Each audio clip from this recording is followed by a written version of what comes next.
and sit down.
Shut up and sit down.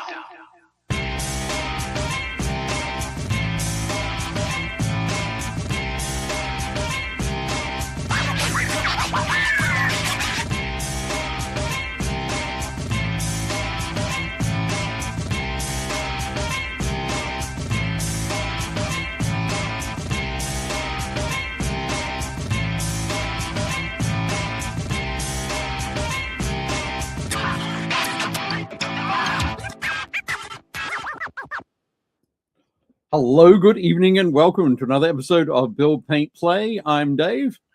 Greetings, programs. I am Jake, and we are joined by Tyler from our friends at the Army Painter. Hello. He's here. It's right there. No, that's me. On my screen, he's here. Oh, okay. Well, don't look at the screen. Just pretend. Just put your hand out like I just did and tentatively point in a direction. Close enough. One of the corners. Yep.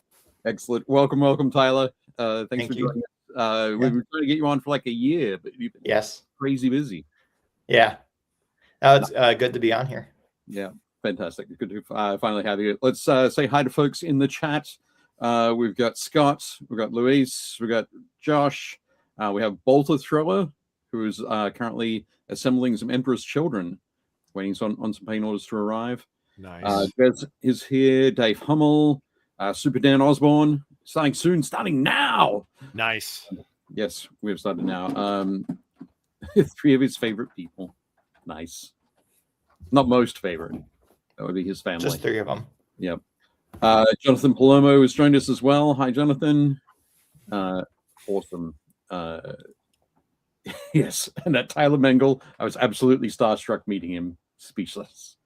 Wow, nice. Look at you.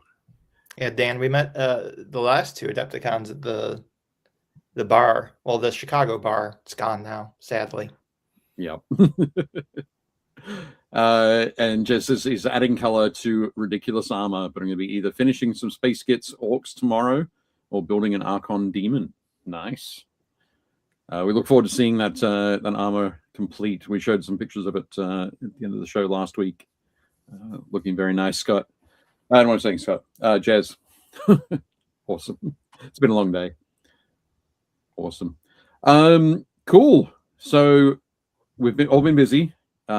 Jake, what have you had the opportunity to do hobby? Did some more writing for that RPG that I'm running, the 40K RPG, cool. And then had a session 0 on Thursday. Walked people through some of their character creations.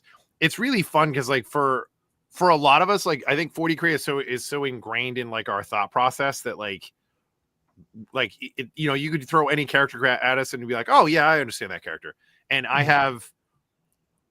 Okay, so I think I have 5 players. So one guy is super immersed. Like, literally has played as long as I've known him, has been playing for 20 years, knows the lore backwards and forwards. We have a girl who has been playing for probably 10 years and has played at several games of the RPG. so she is again very familiar with it. I have a guy who plays 40k, but is not super deep in the lore. Like he knows his army's lore, but he doesn't really know like the lore. And then I have two guys that have no idea what they're doing, like have never played. We had the group vote on what they wanted to play, and this one got the most votes. And I was like, all right. So it's just really funny because like there's a lot of like, oh, I guess I'll be like one of the engineer guys. And I was like, engineer guys? They're like the tech priests, the Mars guys. I was like, oh yeah, you're like a cyborg guy who worships like machinery. And they're like, oh, and I had to like explain how the tech priest works. And like, it's just because like I said, we take it for granted. Like I was like, how do I explain this in a way that they're going to understand what I'm saying?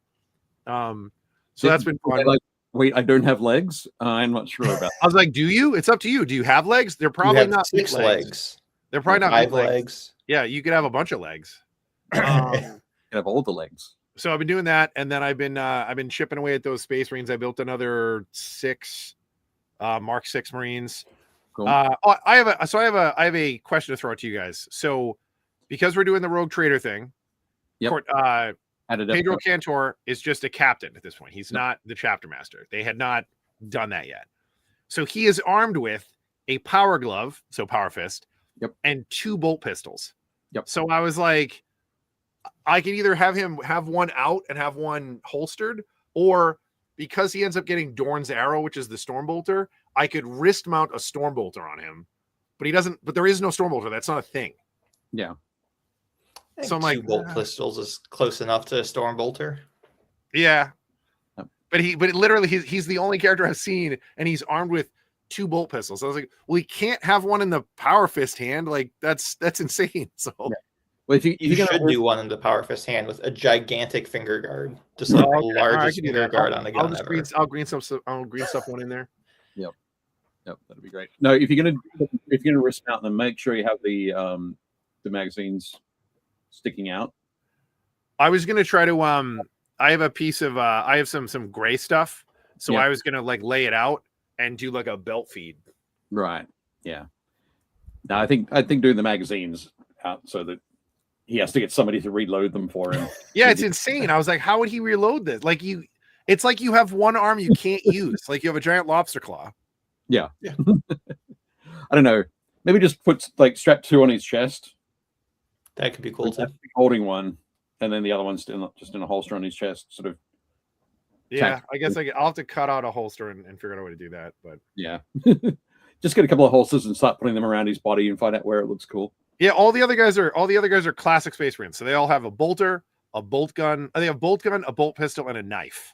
Right. That's what every Marine has. And then one guy has a missile launcher, a bolt pistol, and a knife. And then Cantor has 2 bolt pistols and a power glove. I was like, you could do him holding one, and then you could do one like backpack mounted, like yeah, that's a buddy of you should just magnetize a whole bunch of them to him.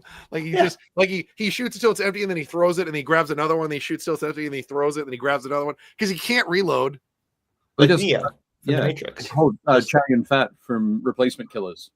Yeah. Oh, nice. Like the final scene where he's walking through and he's got like 12 pistols on him, and he just discards them when they're empty.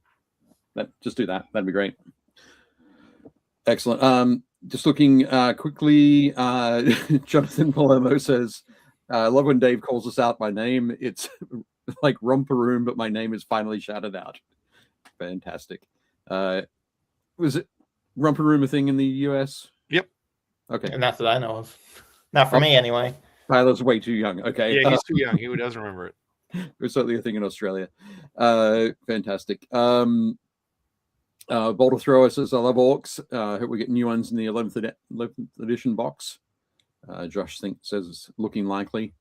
Yeah, the rumor for the 11th edition box is it's going to be Space Marines versus orcs. I'm hoping that it's Blood Angels, but it's Space Marines versus orcs. That's the rumor I've heard is Blood Angels, but who knows? Dan Osborne says he volunteers to be one with the machine spirit, strapped into a Titan or a Knight. Excellent. Dan wants this just scream at people in scrap code, do math fast. Yeah, robots are cool.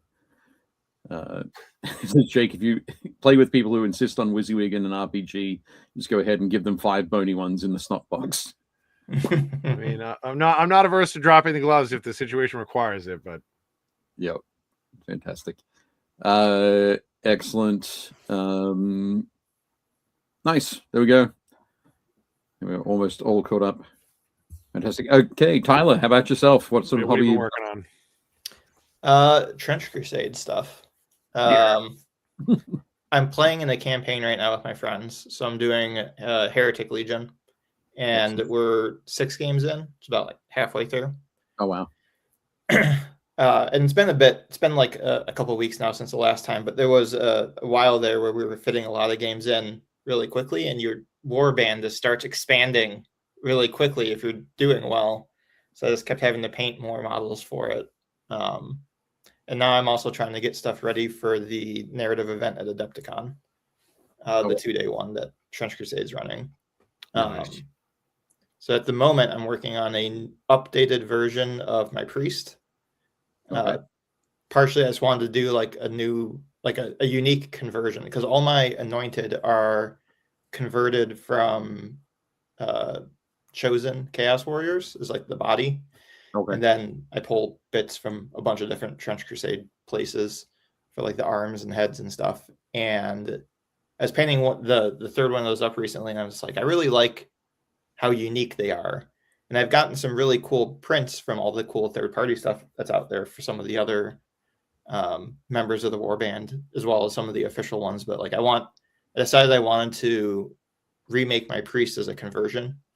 Right. And then also in the campaign, my priest recently got the armor of Kobar, which is like a big fancy suit of armor. So I figured that's a good excuse to revamp him.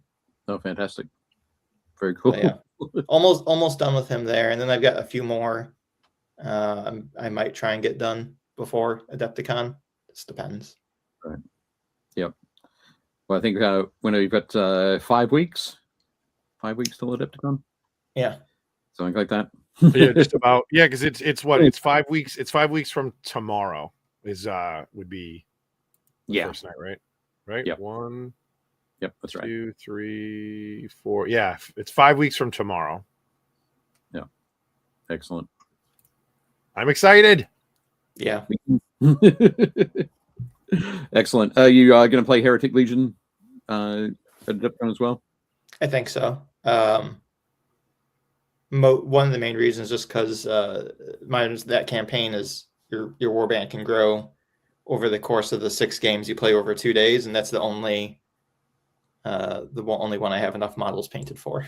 Right. to realistically do that. So. Well, of course, you could play a different warband and then just like take the hit and just become more and more the underdog as you would go through. I thought you were going to say just paint them between the games really quick. Paint them during the games. During the games. Yeah. Why are you painting that second werewolf? Well, you know. Oh, if I could take a second werewolf, that would be amazing. That thing is broken, but in a great way, because I'm using it. Absolutely. Fantastic. Jonathan Palomo says, Jake, you sound ready with your painting tax for Adepticon. I don't like it. I think my painting tax. Yeah, he's assembled everything. He hasn't painted everything yet. He's still got painting to go. Right? Oh yeah. No, I'm not even close. Like I've timed it out, so I'll have 3 weeks like I always do.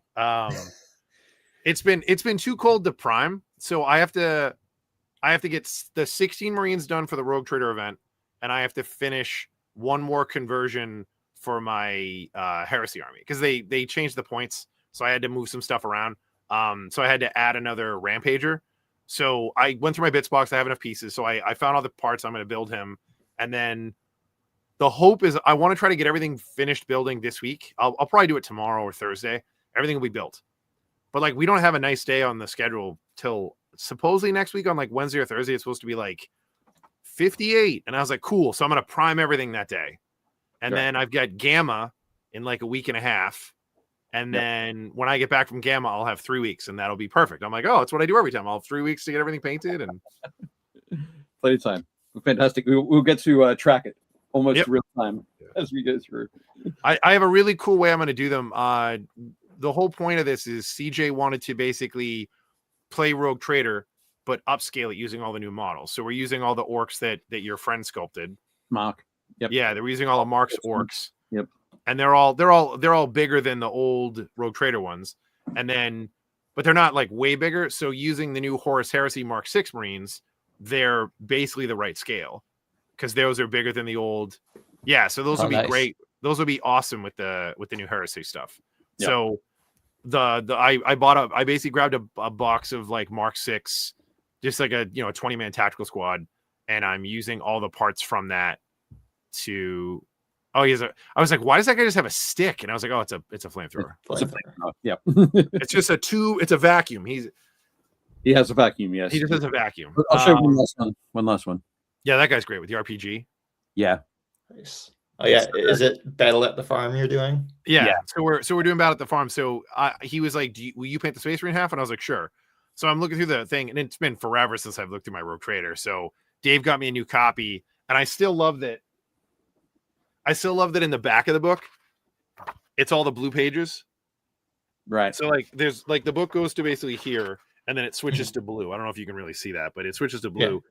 And this is like all the play sheets. So like all the stats and like your blast markers. And then like there's like the Marine brief and the Orcs brief, and it has like all their weapons and stuff. It's hilarious. So I was like, yeah, I can. It's just 16 Marines. Like I'll do it.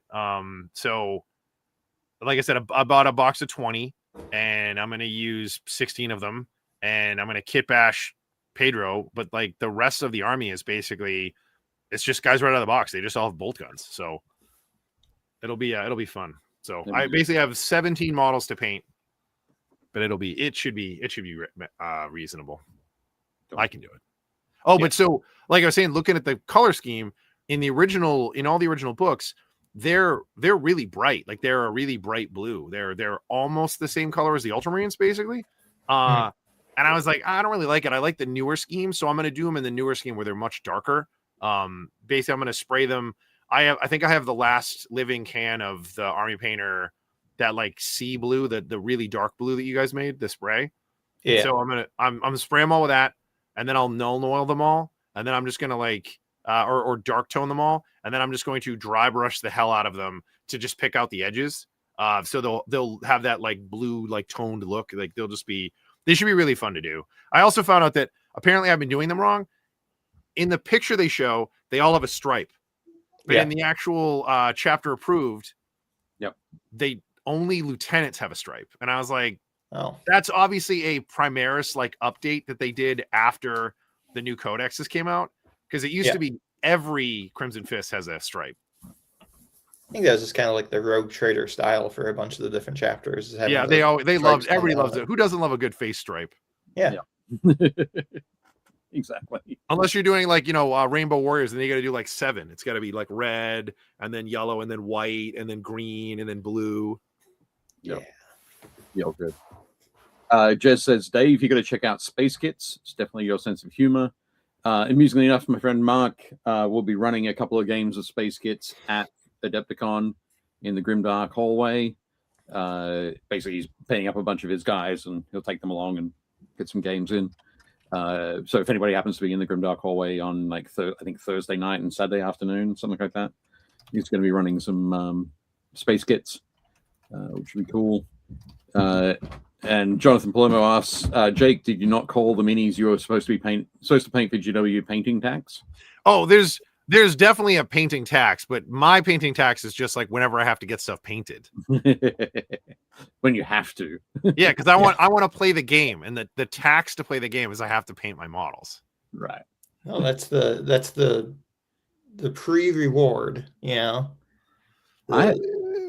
I think everybody's got their own hobby. For like, I love building and converting. Building and converting is my favorite. Like going through and dumping out like 4 different boxes and taking pieces and busting out my pin vise and drilling out barrels and being like, oh, this head is super cool, and like I really like that shoulder pad, and like kit bashing. I love that. I've always enjoyed that part. And like it's not like I don't like painting, but like if I'm taking the triangle of like playing games, building models and painting. Painting is on the metal stand, but it gets the bronze medal. Like it's, you know what I mean? Like it's not my favorite things. I do like kit bashing, but I think I love it. The really tedious parts of building stuff, like scraping mold lines and filling gaps. Yeah, I could do. I think we could all do without. I think we could all, if any of us could have like a really shitty superpower, like if you could pick one superpower that's dumb, I would just be like removing mold lines. Not done. That saves you so much time. Yeah. Yeah, that'd be great. Just freed up now. Excellent. The problem is I never used to do it. I used to just try to paint around them. Mold lines. If they were really bad, like I'd cover them. But 9 times out of 10, if it's like in a weird spot, I would just be like, whatever, I'm not worried about it. But then I started doing it. I mean, I've been doing it for years now, but like once I started doing it, like now I have to do it. So even all these guys for the Rogue Trader thing, like the Power Fist I just built. So it's basically like a back plate, 4 fingers, and then the thumb. And it's all, it's on spruce. So I got to call the pieces off. And I had to stop and like hold this teeny little thumb in my hand. And I'm trying to like scrape the mold line off the palm. And I was like, wow, why would you do this? Why would you build this model like this? I always have to, I can't stand mold lines, like seeing them. So if I see them, I have to remove it. That's why some of the like newer models that GW is doing, like the really spindly ones that have like lots of crazy things, and just like I look at them, just like look at all the mold lines that are going to be in between all these like Bone Reapers or like Sylvaneth or anything with like lots of I will give them credit. I will give them credit. GW has gotten so much better. Like some of the new molds, they are so good that there's almost no mold lines, or they've gotten really good about like when the pieces go together, the mold line gets hidden. And I was like, whatever engineer is doing that, like keep doing that. That's amazing. Like I love that. I'm all about that. I remember when I first put together the Carrick Acolytes, which are old now at this point. The bird dudes, those guys are great. But they were like that. Like all the gaps and stuff fit perfectly into either their muscles or like the folds on their skirts. That's awesome. And I was like, yes. I basically had to do nothing. Like that's great. That means that whatever engineer they used for that, give that guy a raise. Keep that guy on the books. He's doing the Lord's work. Exactly. Excellent stuff. Cool thing. Well, I have done not much apart from working on. I don't believe that at all. Working on that project that I'm doing that will be revealed at Adepticon. So, all right. He's like, I've only knocked out about 1,400 points worth of Space Marines. No. I'm working on just doing some stuff for my Votan. Dave, how fast of a painter are you? Like, what is your standard, like, how many guys you get done in a week? It varies. It's rarely less than 5, and sometimes it might be more than 10. Do you do batch painting? Like how many do you paint at a time? Yeah, I usually 3 to 10. Okay. In there. So depends on how many are in the group. But so at the moment on my table, I haven't done any work on them for a while, but I've got my conversions that I've done for the Ashen Circle for my what do you call it? Heresy. Yeah. Heresy word bearers. And because they've got a lot of trim on them, I'll probably do those. I'll do a 3-4-3 to get my squad. Yeah. Dude, I hate trim. Trim is the worst. Yeah.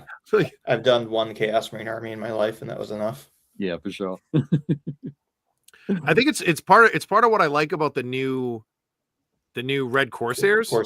Yeah. Like they're Chaos Space Marines, but they're not. Like I keep telling people, I was like, they're renegades. Like they're not Chaos Space Marines. So, or I mean, they can be, but like the idea is that they don't have a ton of trim. Like their shoulder pads do sometimes, but like they're not covered in it. Like all the Chaos Space Marines. Like one of the Ben made this point the other day. They showed off the new. Have you guys seen the new not Obliterator, Mutilators? Yep. So they have them and they have the new Defiler. And obviously somebody on the staff is like, listen, I love Iron Warriors. I want to do an Iron Warriors paint scheme. and that's fine. Like, I don't think there's anything wrong with. They always show a couple paint schemes. Whoever is doing the studio Black Legion paint scheme, that needs to just get thrown in the trash. Like that paint scheme it's so boring, and it doesn't show off the model. Like I want to see them go, I'm going to paint this new squad as like whatever. Like I'm going to paint it as like Emperor's Children. Or I'm going to paint it as Alpha Legion. Or I'm going to paint it as Night Lords. Like it would just look cooler. I understand why they're not doing Thousand Suns. That paint scheme is a nightmare. Like you have to do all the gold trim and whatever. But like they've also changed the way that they do the Black Legion paint scheme. It used to be, black. They usually dry brush it or pick out the edges with gray and build it up. And then they go back and they do 1 or 2 layers of gold and then do washes and then build it up to silver. Whoever's doing it now, it's like brass. Like they're just painting it real quick with brass. Right. But it's so boring. Like Ben was like, these models are awesome. And they're not really showing off like all the cool bits because of the 2 paint schemes that they picked. They're like the most boring paint schemes. But I love the new Corsairs because they don't have all that wacky trim all over everything. Yeah. No, for sure. Cool. Sean Gleason says he just bought a Lycus, which is the that model is rad. She's the Warp Spider. Exarch, or not Exarch, Phoenix Lord. Phoenix Lord. Yeah. To convert into a custom Spira for Necromunda. Nice. Just said he dug out some old Noblars. The mold lines are terrible. They would be. Yes. Absolutely. Fantastic. And he said that you can think of the Red Corsairs as agnostic Marines. Sure. Accurate. Excellent. And Bolter Thrower says it'd be cool after release to see what the community does with the new Chaos kits, for sure. Definitely. I just put together on paper 1,000-point list to have a reason to paint these guys. Yeah. And Ben is like, my business partner, is like the ultimate gamer. So right away he was like, oh, I don't know if I would do that. And I was like, all right. So the list I did is I'm going to run Cypher because I have a Cypher and I always want an excuse to run him. So I'm going to run Cypher, and then I'm going to run one of the Reeve captains, and then 2 10-man blocks of the new Corsairs because they just look rad. I'm going to do all the weapon loadouts and stuff. And then with the points I have left over, I was like, I'm going to ally in a Knight Despoiler. It'll give me an excuse to paint one of the new Chaos Knights. And Ben was like, whoa, the problem with that is like, and he's not wrong. He's like, the Chaos Knight doesn't benefit from their rules because like he's like an ally detachment. And like, if you really want to have that army have a lot of punch, you want to take more Chaos Marine stuff. And I was like, yeah, but I don't want to play more Chaos Marine stuff. I just want to have something that looks cool. Yeah, I was like, I'm like, this will look neat. And it seems like it'd be a fun list to play. It's just 1,000 points, but yeah, you could do the new Defiler. Yeah, he said that too. He's like, maybe wait and then do the night last, and by the time you get to it, maybe the new Despoiler will be the Defiler will be out. Yeah. You do that one, or you could maybe paint 2 of them. But okay, are we ready to jump in? Yeah, sure. Oh, and Brent jumped on too. What's up, Brent? Hey, Brent. I should have clicked this first, shouldn't I? Ooh, all right. What do we got going on? Okay, first up, there we go. Woohoo! So, of course, we have Tyler on tonight, representing the Army Painter. But every week we thank the Army Painter. Jake and I are members of the Army Painter Factory team. And again, the Army Painter has sponsored us for another season. Hooray! I think this is 4, 5, 6, 7, 8. This is going to be the 5th or 6th season. Yeah, I think for the first two seasons, Dave and I were pirate radio. We were basically just like on our own. No rules. But we do have to say thank you very much to the Army Painter for your ongoing support. Is that this you're working on there? Oh, check it out. Yep. Yeah, I do from that one. Yeah. And that's her right there. That's the medic, paramedic. Good job. I think my sets are just over there. Yeah, that would be Stefan painted that one, I believe. Yeah. It is a very cool video, so definitely go and check it out on the Instagram. Next up, Adepticon 2026 is coming around very, very quickly. 35 days now. 35 days. I like that. I like the cross out. I don't know. I'm not sure what I'll do with it each week. Just each week I'll have some new brainwave and make it I different. think you should each time you should just cross it out. So by the time we get to it, there's like a whole bunch of numbers like randomly up across the screen. Just moving in the across. top corner. Yeah. Well, maybe in 9 days time it'll be 26. I can just circle that. Just put a big arrow there. Yeah. But it's good. We're very excited. So Jake and I are both going to be spending time at the Army Painter booth. On the Thursday afternoon, 3 till 6. Friday afternoon, 3 till 6. Jake, you're Friday afternoon. It's written down somewhere. I don't have it memorized. Teacher's pet over here. Don't worry, Tyler. I know my dates. I was like, dude, he doesn't care. Cat's the one that cares. I know my date, and that's all I know. Yeah, I understand that. But if anybody wants to come to talk to me about the show, that's sure. Fine. While Dave's doing that, I'll look up my times. Heaven forbid I should promote things that we're. No, that's good. He's right. That's my bad. Excellent. But super excited. So Tyler, at Adepticon, you're going to be playing in the Trench Crusade narrative. Yep. Yeah. Yeah, I'm doing the Trench Crusade narrative on the Saturday and Sunday. Then also I'll be at the booth on the Thursday and Friday, or around the booth, helping out whatever they need me to do. Get coffee. I'll be at the booth on Wednesday for setup. Yep. Nobody cares for Jake. He's going to also tell us he's going to be there for breakdown too. But yeah, surprising. I'm there 10 to 1 on Thursday. 10 to 1. Cool. And then it looks like 1 to 3 on Friday. Okay. Yep. So on Friday, you'll be keeping my seat warm. I like it. Thank you. Appreciate it. I think that's right. And then I know that at some point we'll probably be in the what's the other room called? I don't know which other room. It's not a venue. It's like the oh man, what are they calling it? They're gonna do like the hobby jam room. They're gonna do like a paint jam room so we can all like hang out and paint and stuff. So I'll be in there for part of that on Saturday night as well. So cool, excellent. So we'll have more information about that as we get closer to Adepticon. But very cool. Okie dokie. Next up, I think Tyler. Let's start talking about you specifically you. So just before we talk about this picture, so we've mentioned before. I mentioned in the show notes, I think, but Tyler is the social media specialist for the Army Painter. Tyler and I go back to, I think we met in 2013 in Austin at War Games Con. You probably don't remember, but we probably actually met in like 2006 because you came to my local Games Workshop store. Oh my god! When you were doing like a tour of Games Workshop stores. How about that? That sounds right. I totally don't remember that. I was probably I was no doubt drunk, but awesome. 20 years ago then. Yeah, I would have been 16 at the time. Yeah, so. that's crazy. There we go. Well done. I would have been 33. There we go. But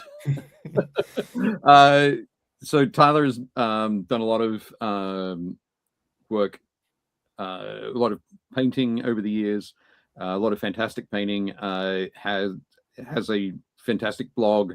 Hasn't done a lot of work on the blog over the last couple of years, but we've got a link to the blog down below, so you can go and check out all of his many hundreds of posts over the years, with loads of excellent miniatures, articles, tutorials, interviews, all that sort of thing. Let's talk about this army. Are these Iron Hands, or is this a homebrew chapter? Homebrew. They're called the Sons of Dorn. Nice. Yeah, this was not my first 40K army, but this was like my so they were There's like Captain Cortez. Yeah, Captain Cortez. I gave him a helmet because he had an ugly face. Yeah, we used to sell tons of this model because people would buy it and cut his arm off because it was the only way to get a right-handed power fist. It was a cool pose besides the face. I mean, Mike McVeigh made his power armor like somebody washed his power armor on high heat. Like it's way too short. Yeah, that was back when Space Marines had all kinds of wonky like proportions. You would get ones that were really skinny. You get one like the original Forge World Harry C. Marines. You look at them now, the resin ones, and they're they're skinny. anorexic. They look so Yeah. weird. Yep. These were like my main gaming army for like my first like full, like I started it, got to above 2,000 points, one color scheme gaming army during like the end of 3rd through the start of 5th edition. The one image there is the Games Workshop North America was running a Create a Space Marine chapter competition, and it was, I think, for like the 4th edition codex. Maybe you had to paint up a model, take a picture, submit it with the name, and then you had to write like a backstory. And this was when the codex had like Traits. So you had to put what traits your army was in there. And then it wasn't like a contest, like when there wasn't like a winner. So like me and this other guy, we're not the winners. There was like a bunch more pages of examples, but these were the only 2 where they printed all the information. Like everyone else just had like the image and name. So you're one of the winners. Like let's be. Yeah, I had to have my model sent into the headquarters in Maryland at the time. So Dirty Steve could photo them. Yeah. Absolutely. So when I saw this page, it was like, oh my goodness, I think I worked on this article. Might have actually laid this article out. Well, thank you. Back in the day. I definitely had this book somewhere. How to paint Space Marines. Yeah. Because this came out while I was running the bunker, I think. I still have mine in the other room, along with like the how to paint war game terrain, to paint that model, the one that you converted. That's the captain, the limited edition captain that came in the Space Marine Army box. He had a storm bolter in his left hand and a power sword in his right, and you did an arm swap and gave him like the captain shield. Like that's a great conversion. That model is so good. That was so hard to get. That was the only way you could get him was in that stupid box. Yep. I think so. I've since sold this army on. So like that first picture was actually, I think, when I was selling them on eBay. So I need to get like a group picture. Yeah. I'm pretty I've kept a couple guys that aren't in this picture, but I'm also pretty positive I kept the guy from the magazine because I'm like, I'm not gonna. Of course, why wouldn't you? Like that again, that model's impossible to get. Yeah. But they started off actually as black dragons. Like I did. Nice. Okay. Like 2 troops in the HQ, maybe, of them as black dragons, and then I got bored with just the all black power armor. Right. But I didn't want to completely repaint them, so I was like, what's the easiest way to change their color scheme and make it something new? So that's where the little bits of white came from. Yeah.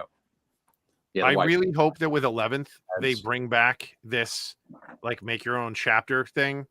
Like they should do it for, remember Guardsman had it too. You could pick your own traits. Like it was awesome. It added all the flavor that everybody loves.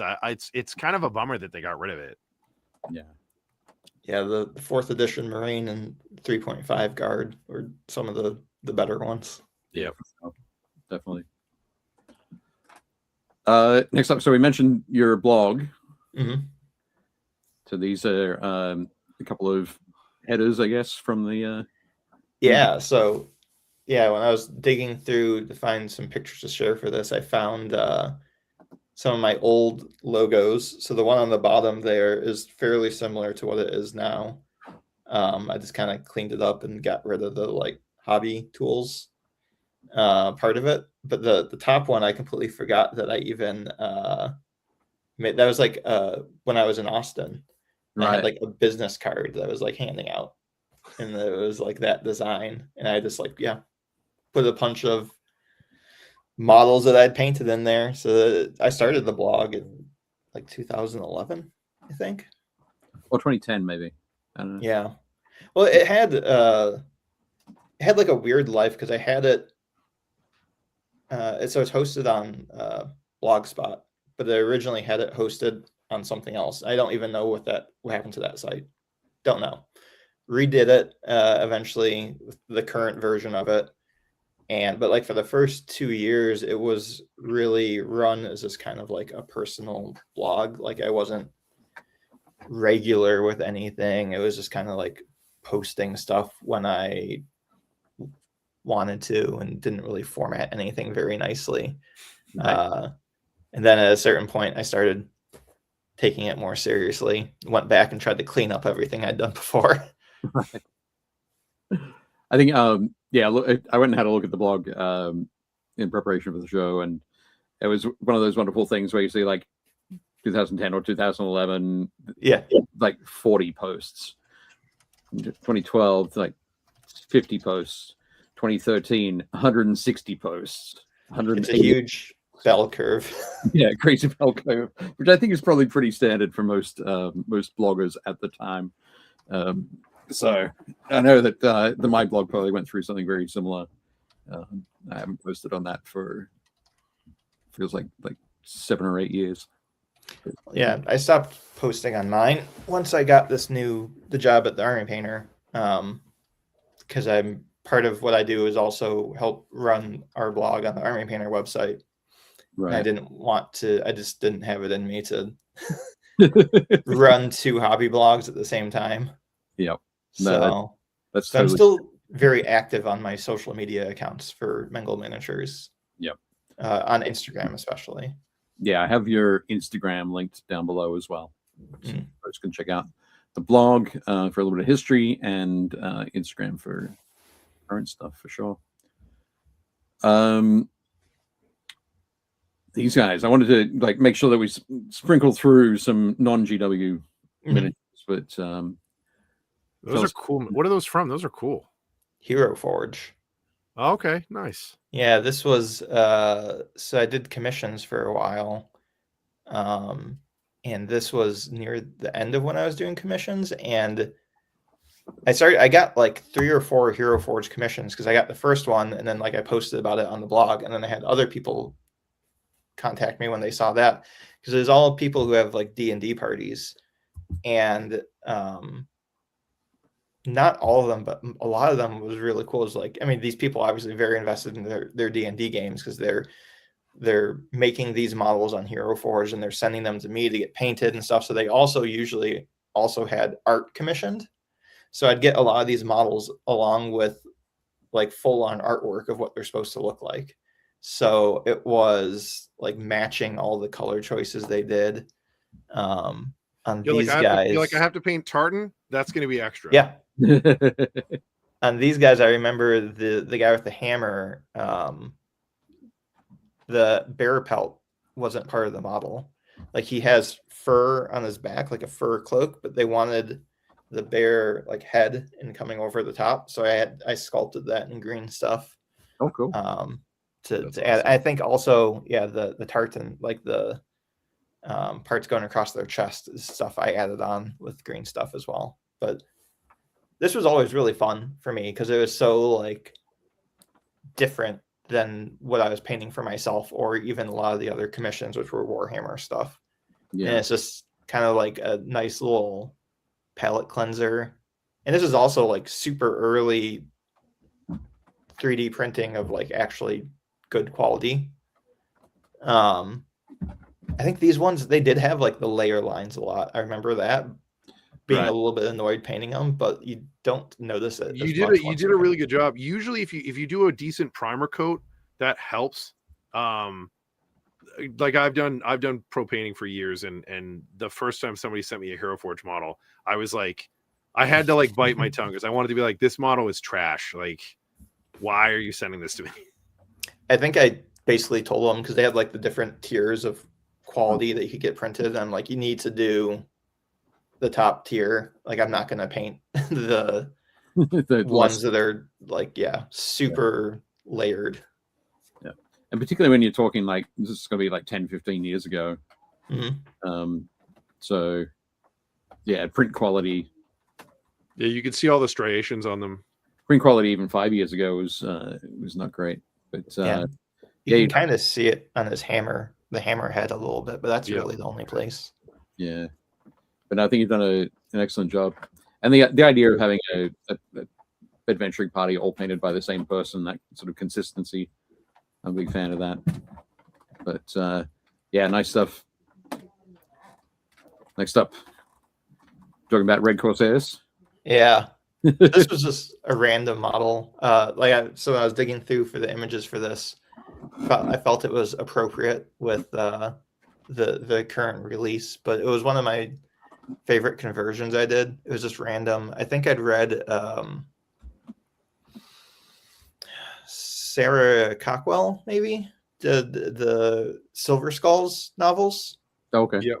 And she also did some Red Corsair novels, or like novellas or short stories. So I'd read one of those, and I always thought they were pretty cool with like the pirate look, and I wanted to do a more piratey model. I'd also, this is also right around the time like the Bad at War books came out, because he has the Mantis Warrior helmet he's stepping on. Right. But I just wanted to make him look like a renegade and not like a Chaos Marine.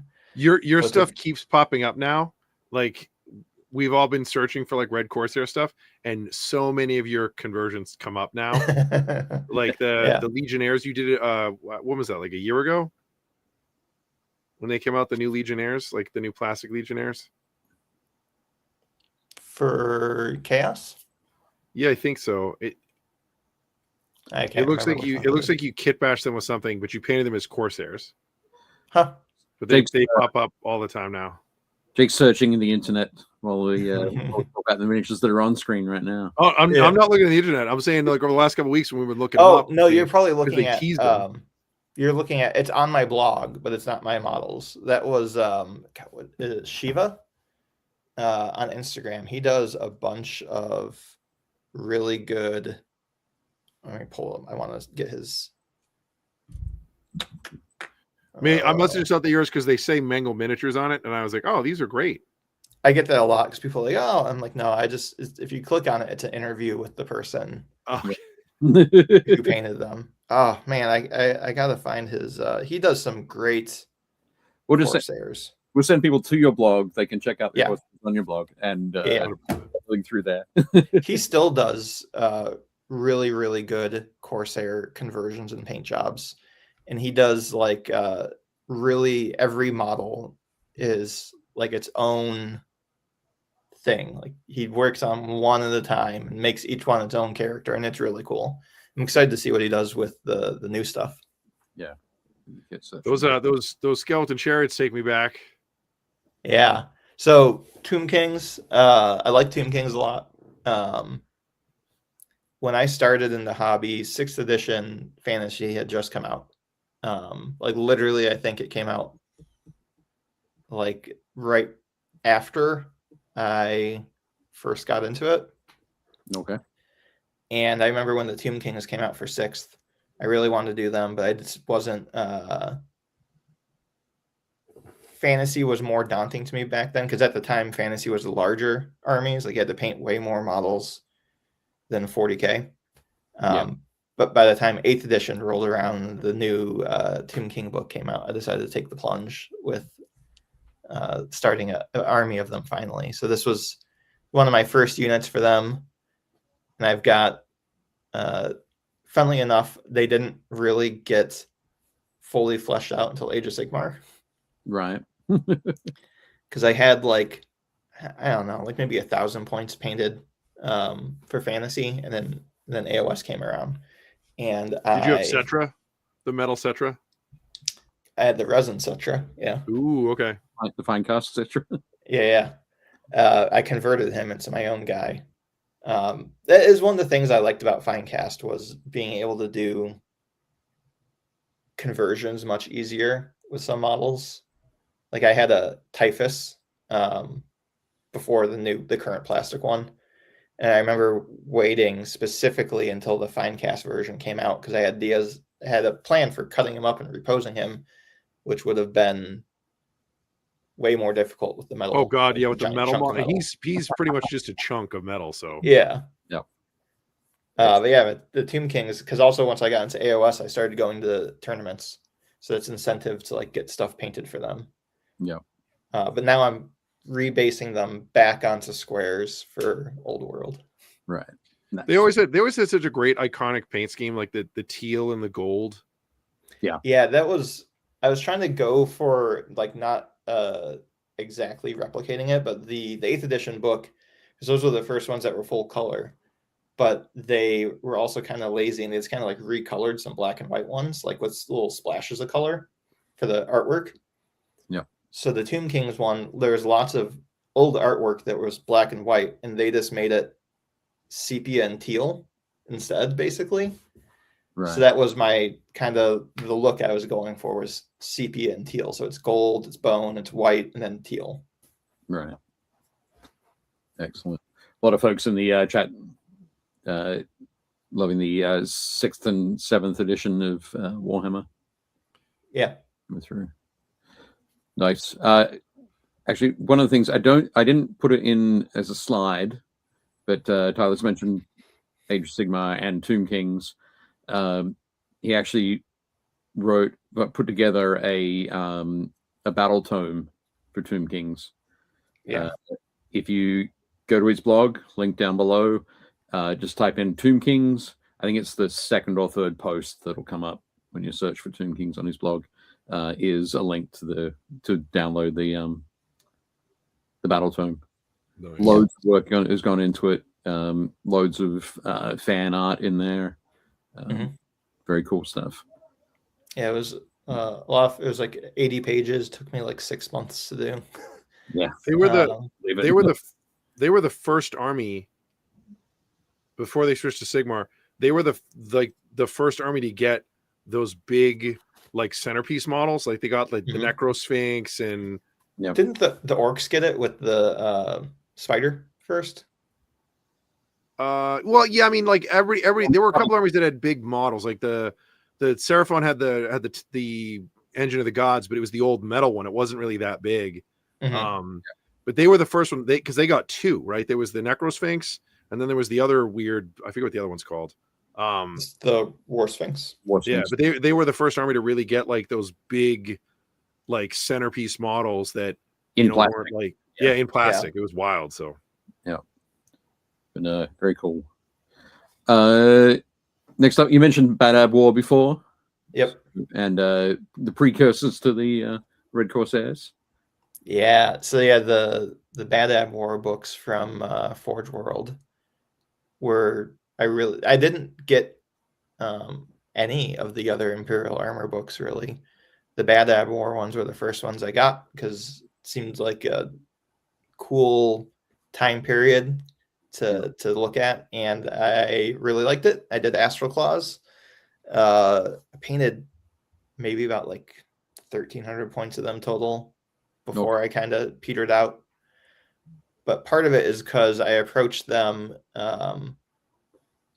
kind of like one model at a time. I really wanted to make each guy unique in some way, even if it was just like a small thing. So this is just one of them, but like, so I didn't really do much on him. He's just kind of a kit bash, but other ones, like I sculpted like a Mark V helmet on a guy. I combined like the metal Legion of the Damned, the like the last version of the Legion of the Damned models that came out. Yeah. They had like a really cool multi-melta, just the way he was holding it. So I converted that into it. I would do, I used Terminator tilting shields on their forearms a lot as like a buckler, I guess. Yeah, they were a lot of fun. I converted Armanius Valthex. He was the Forge Lord for the Astral Claws. He had special rules in it. And trying to remember the other. There was one other special character. He was the captain. He had a sword with like the bolt gun on his backpack. Okay. I never painted him. Never got around to painting him because it was that the downfall of spending so much time on each guy is I didn't get a whole ton done, and then I kind of like moved on to something else. Right. Yeah. It's something that I've always found in my projects. The reason that I paint so quickly because I had to paint quickly because I had more ideas. Mhm. You're always crowding sort of behind, and it's like if I don't finish this, I want to make sure I finish this because the next idea is ready to sort of burst through and make me push this aside. So it was always like, okay, got to get it done, got to get it push it aside, let the next project come out. I think these guys were my last army that I really like painted in this really slow style. Right. After this, I made a kind of a conscious effort to try and be faster with stuff for that reason. Same sort of thing, yeah. No, that's cool. I do kind of a mix. Like I treat myself to like all the characters. They're like dessert. So I'll bust out all my squads. I batch paint all my squads, and then I'll spend more time on like elite units and stuff. But then when I get to like my characters, I usually paint them as like single models. Yeah. But it's usually just the characters, or like somebody that's like really cool. That doesn't have to be a character, but that's basically what I do now too for my armies. Yeah. Speaking of this is a great old school Savage Orc. Yep. So yeah, when did you paint this guy up in 2012? Yep. So this was my 2012 Golden Demon, the orc. My entry for that year. I probably had some other ones, but usually when I enter Golden Demon, I'll have like one model that's like what I'm putting my time into, and then I'll find other stuff that I think might be good enough and enter that as well. But yeah, he was my main entry, and I won silver with him in Fantasy Single Miniatures. It's the first time I won a Golden Demon trophy was with him in 2012. That's awesome. Yeah, at the awards ceremony. So this was at Games Day when Games Day was still a thing. Was Games Day Chicago or? This one was Chicago, yeah. And they lost my name or something. So like, it's on the stage. They got the screen behind them. They're doing like third place, and they'll put the picture up to the model with the person's name. And then they're like, second place. Whose model is this? What? They'd be like, it's mine. I remember that. Yeah. I was like, oh, great. Yep. But yeah. And then next year for 2013, this Chaos Lord was my main thing I worked on. Spent probably like 2 months on him. Dude, he's awesome. Just a head swap and a cooler base. Head swap. So it's a head swap weapon. The top of the weapon's different. Yeah, the axe is different. Like the Chaos Star Halo behind him. And then I sculpted fur onto his shoulders. Right. And that was it, basically. He did not end up winning. He got a finalist pin, I think, that year. Okay. But I did win with a different entry. I don't know if you have that one up next, so I'll hold off on it. But which the banner on his base that you can only kind of see. Oh yeah, I had the 6th edition fantasy book that had like the Chaos alphabet, so you could actually like write stuff in Chaos runes. Okay. So I was very cocky, and I wrote, I wrote Slayer Sword 2013 on the banner in Chaos runes. That's great. That is, that is very cocky. Awesome. That's fun. Let's see what we got next. What do we have next? Next up is. Yep. Here we go. So this was what ended up winning that year. So I got silver in 40K squad at 2013 Memphis Games Day. Yep. These guys were not originally intended as like a Golden Demon entry. It was, I had a Nurgle Chaos Demon army from 5th edition. So when the Codex first came out for them, I thought it was really cool that you could play a whole army of demons. So I had a color scheme similar to this with like the old metal models, and wasn't great. It was probably okay for at the time for how I painted, but I think even then I was kind of like painting it fast to have an army to play.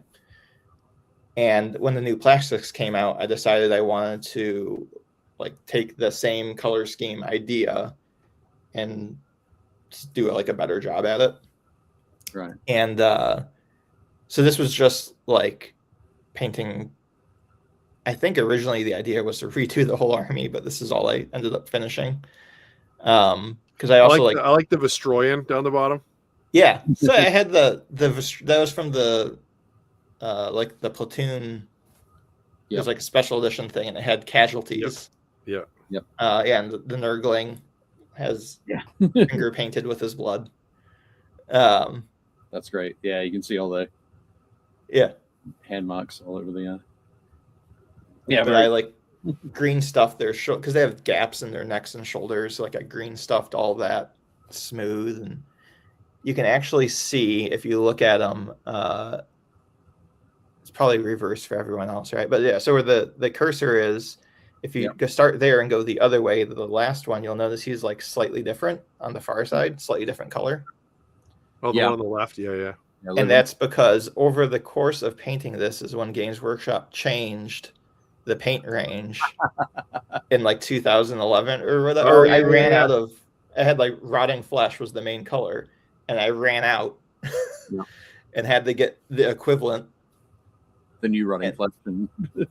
Yeah, so but it works great because they're playwares. They can all be slightly different shades of green. Yeah. But no, they look great. So these guys, you got silver with these?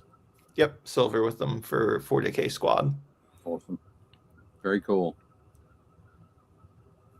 I thought this would be a good time to slide in the Mengel Miniatures stats for 5 years. So that would have been, 2016?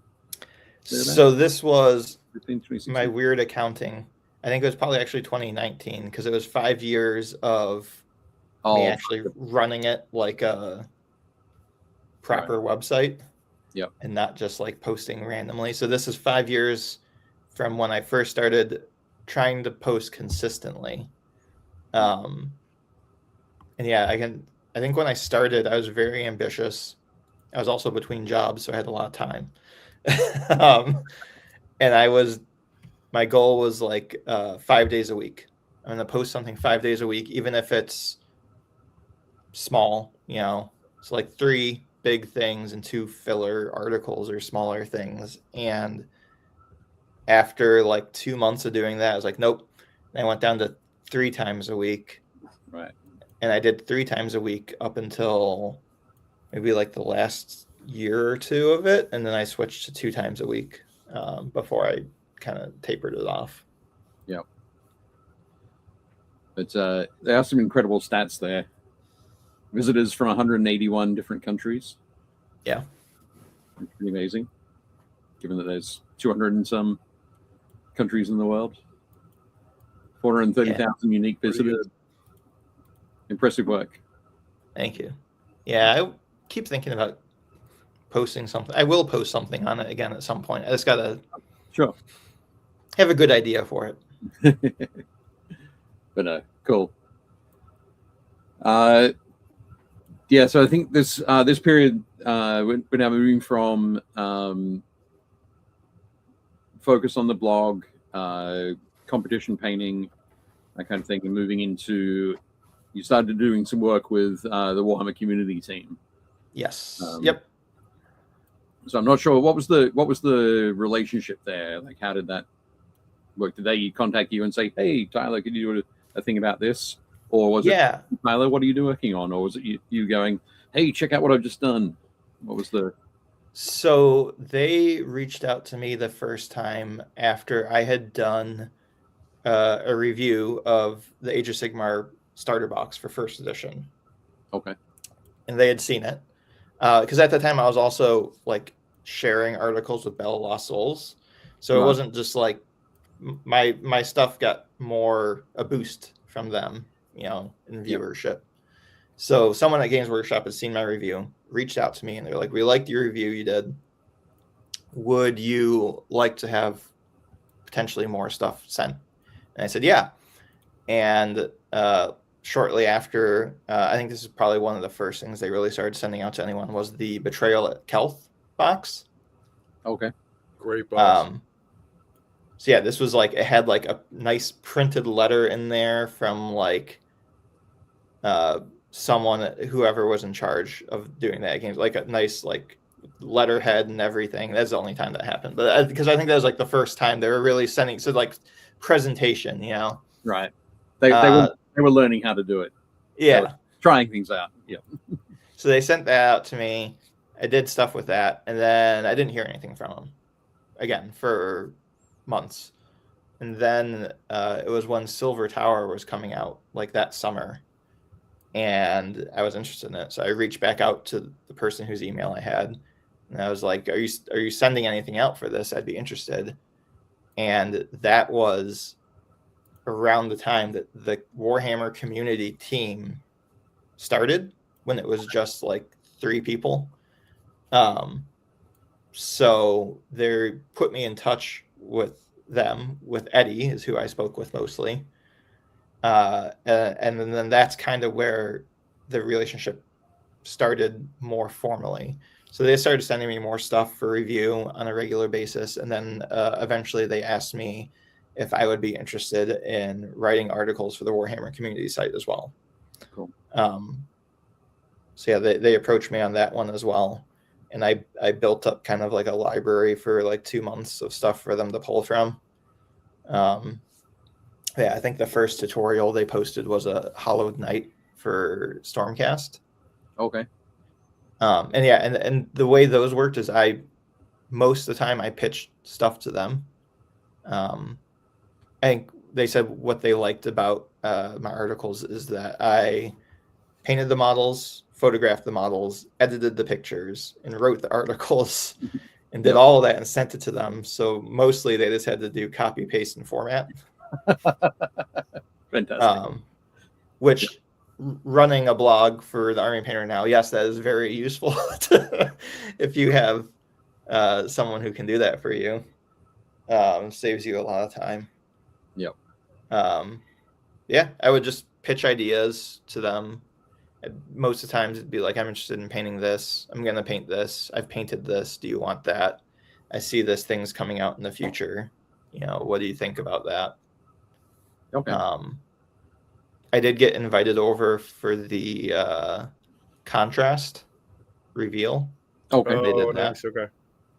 Yeah, so that was really cool because they actually like flew me over there for a weekend to Warhammer World and got to hang out there and do a bunch of cool stuff and take part in this reveal with Peachy and Duncan and you know, everyone. Sam was there. There's a bunch of people there. Pete the Wargamer. It was pretty cool.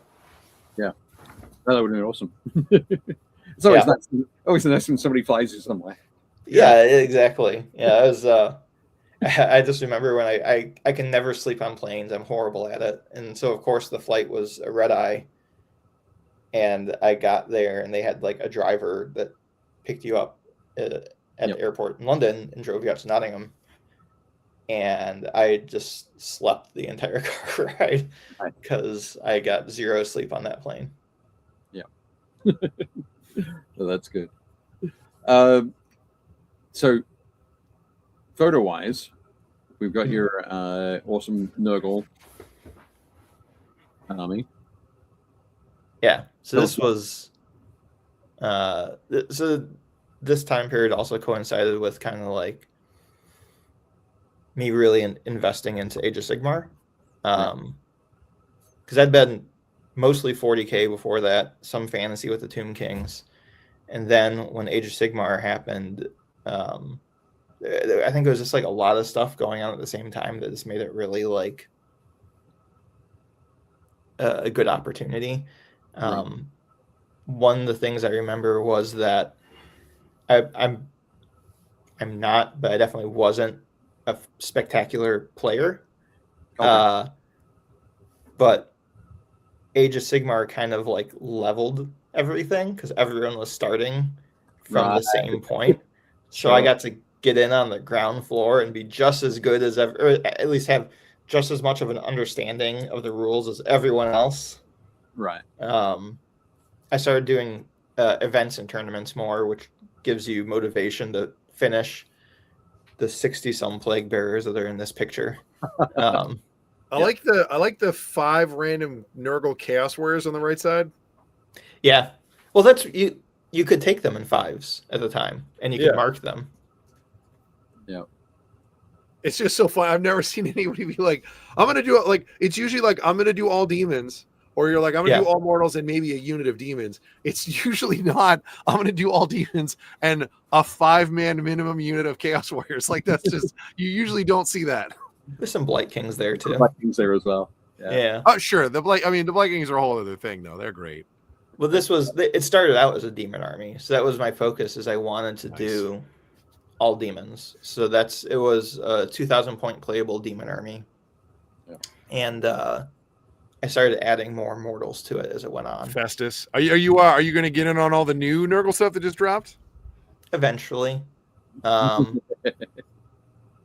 yeah, I like a lot of it. Like, I love the models. All the new models look great. I haven't played with my Nurgle in AOS for a while though, so might start with like the new Festus. It's a pretty good model, the new one. But they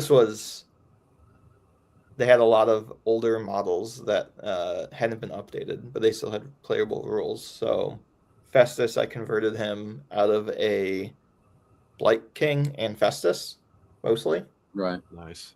The beaker, or not the beaker's from Festus. The smoke from the beaker was from the Gene Stealer cult's like mad scientist. Oh yeah. I bought it just for that. I bought I bought the model, cut the smoke off of it, and then sold it on eBay and listed it as just like, it's missing the smoke. Everything else is here if you want it. Someone bought it, makes sense. Yeah. For sure. Yeah, the pieces fit together pretty nicely. I didn't have to do a whole ton of sculpting, but the great thing about sculpting with Nurgle though too is you kind of just do like, fat roll, pustules, whatever. It's like very bulbous and like amorphous, so you don't really have to like be super precise with anything. Yeah, and anatomy wise, you can really you don't worry too much about it. If something looks weird, just put like a growth on it, and then it covers it up, and you don't know. Yep. And then Epidemius was the other one that I did.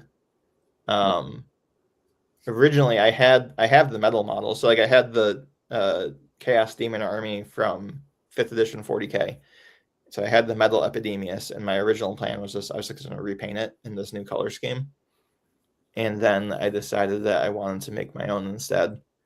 So it's just like a bunch of Nurglings on the base. I had to stack them up very creatively.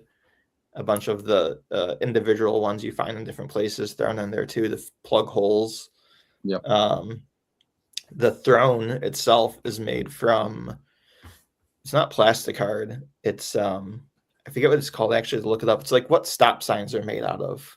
Like not the metal stop sign, but if it's like a non-metal stop sign, right? It's like this really thick, high density foam. Yeah.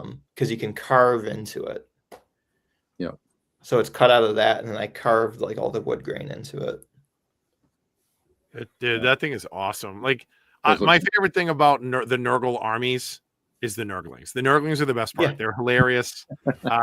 There's so many good ones in the new kit, like where they're poking out of stuff, or they're like making faces like sticking out from underneath somebody's legs. Like they're the best part. So whenever I see models like this where they're like, how many Nurglings can I stick in this model? Like I love that.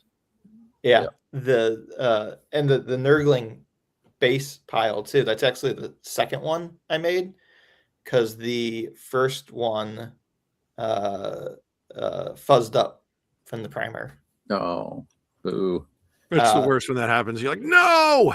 So at least I knew what to do at that point. I basically just rebuilt it exactly, except for that little guy in the front carrying the scrolls, because that's specifically from like a Death Guard that's model. one that he comes with him. Yeah.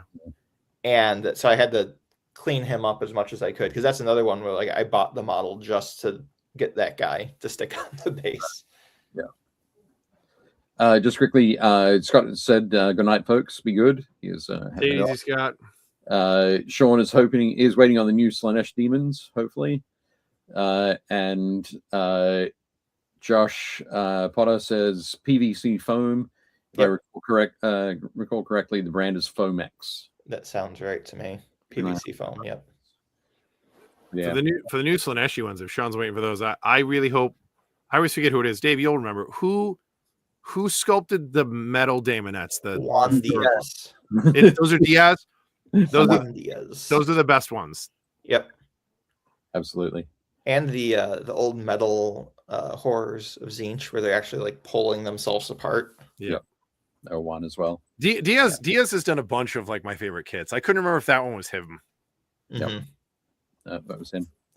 Nighthaunt, dude, this is one of those armies. I absolutely love the idea of Nighthaunt, and then like you're like, oh, but they're all just going to be blue ghosts. Like, yeah, but it lets you get through a lot of them really quickly. Yep. The black coach in the back, that thing looks awesome. Yes. You got the Knight of Shrouds up front. That guy's rad. That model's so good. So I actually started this army before any of the new plastics in second edition were shown or previewed at all. It was, I think, for Adepticon, I was going to the team tournament with my friends. I had to do 1,000 points. And I always like 1,000-point tournaments because I feel like it's a nice, achievable amount of stuff to paint in a short amount of time. Like that's how the Nurgle army started actually as well, as I was playing in a 1,000-point AOS tournament. And I painted 1,000 points of Nurgle demons in like 2 months. Right. But see, this was, I was debating. I did like test models for a couple different ones. You can actually find the tutorials for all of those on the blog because I documented all of it. I did like Skaven, Iron Jaws, and Nighthaunt. I decided to do Nighthaunt. So the army started off, it was just a bunch of spirit hosts, hex wraiths, and a Mengel. We had. Yeah, those are the Forge World models, right? The big guys. Mm-hmm. The Mengel. Yeah. So that was my third Mengel. I had 3, even though he doesn't have rules anymore. So yeah, you can see 2 of them there. 2 of them in the back there. So the one with the hand raised is like the stock pose. I got rid of the dead horse in all of them because I didn't like that. These like the hand he's got down is like crushing a horse. Right. So like on all of them, on the first 2, basically I just like cut it flat and then sculpted a rock over top of the horse. So he's just like has his hand on the rock. But then so I reposed one with the arm down, and then on the third one I did a little bit more dramatic with like the pillar. Yeah. And added the chains because I wanted the you can't see him as well. You can kind of see one coming off of his hand up on the top. No. Tie him into like the current Nighthaunt aesthetic more. Right. So he's got like a shackle and the chain. Yeah. Nice. I will say from a design standpoint, this is one of those armies. They did such a good job of like sculpting negative space. Like the guy in the front, his hand is just floating there, and then you're like, oh right, because they use the spear haft to like tie it together. Like that's how it works on the model. But it's really, really creative the way that like some of these sculpts, when you really look at them, you're like, these are wild. Like the way that these are done, because you're like, how do we make this thing look like it's floating? It still needs to be a piece of plastic that we can like print. And you're like, oh, okay, we'll find creative ways to kind of like anchor stuff together. Some of the kits in this set are wild. Yeah, I remember when I first saw the previews for them, like at the launch of second edition, I was like, these are amazing. Because of that, like all the negative space on them is just so cool.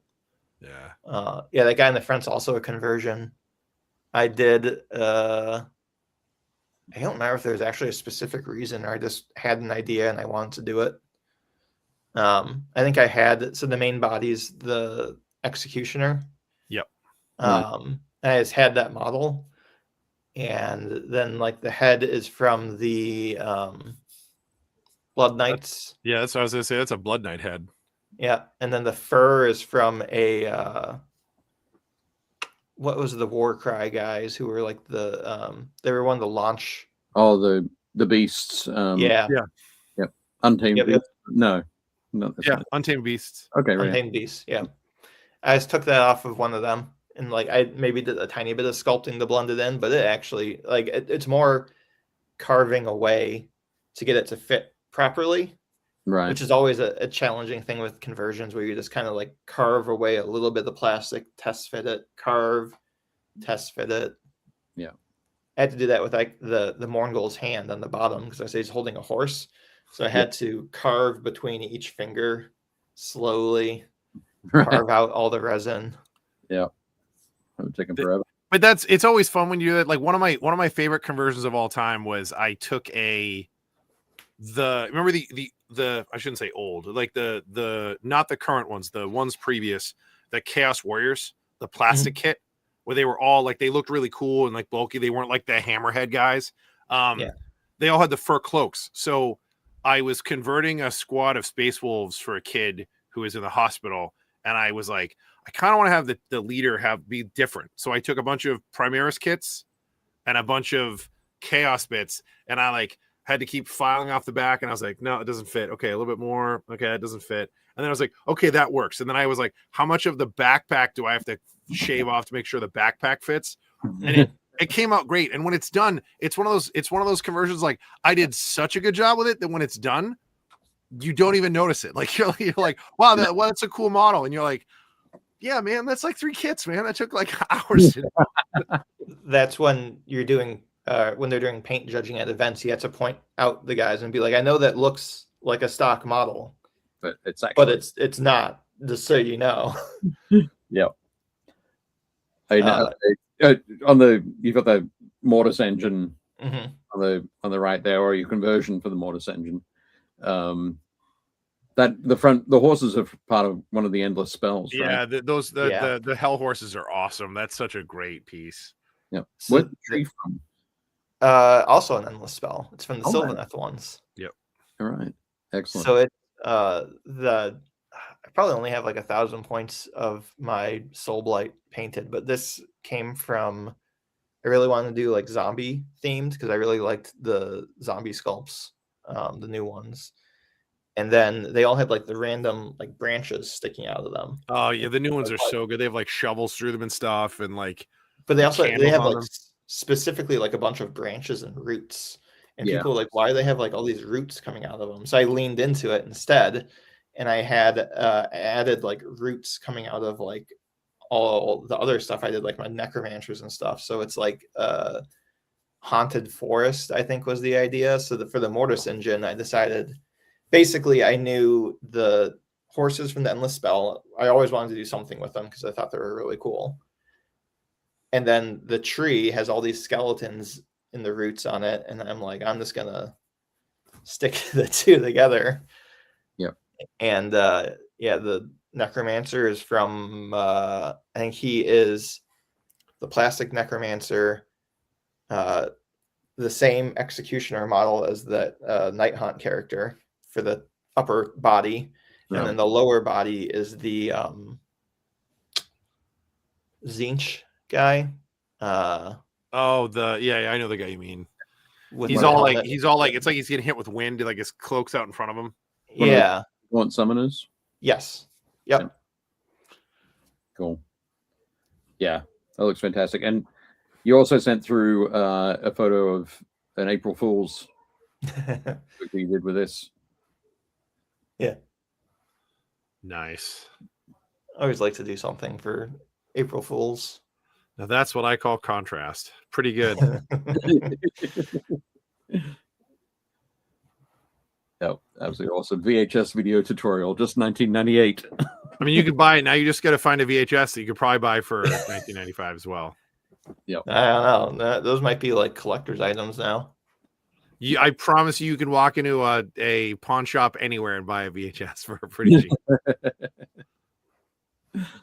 But yeah, no, that's cool. And I think, just the graphic work that you did on that VHS cover is just super special. Thanks. I love at the very bottom, delivery can take 5 to 28 weeks. Delivery not guaranteed, and then double asterisk never. Yeah. You gotta get the authentic, late 90s, early 2000s delivery times in there. Yeah. Awesome. Excellent stuff. Good fun. You mentioned the Hallowed Knights.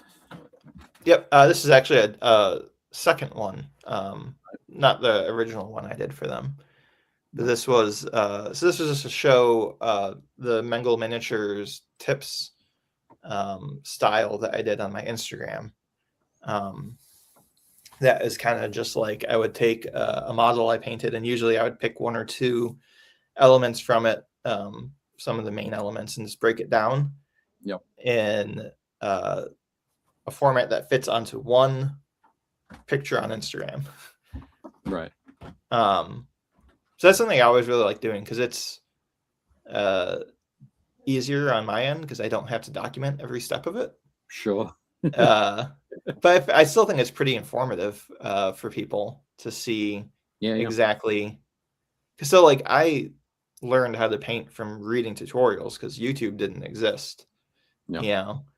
Well, come on, it's step 1 chaos black, step 2 apply base coats, step 3 heavy metal. You're all set. Like that's Don't worry about it. That's all you need. But I mostly taught myself how to paint from the heavy metal articles in White Dwarf back in the 2000s. Yep. So I actually have, like, I've got off to the side of me actually like all my White Dwarfs that I've ever purchased, starting from one from the Third War for Armageddon with a catechin on the covers, the first issue I have. Excellent. Through to now. But there was a period when I was in college where I didn't buy a ton. I didn't buy every one anyway. And also I didn't have room to store them all because I was in my college apartment. So for those ones, for that 4-year span, I would cut out the tutorials and then toss the magazine. So I've got like just a folder of like 50 tutorials. Yeah. Oh, that's great. Yeah, very cool. Excellent. Jonathan Malemo says, Mike McVeigh painting guide, anyone? Yeah, I would buy it. Really. Sean says, I believe I still have my VCR.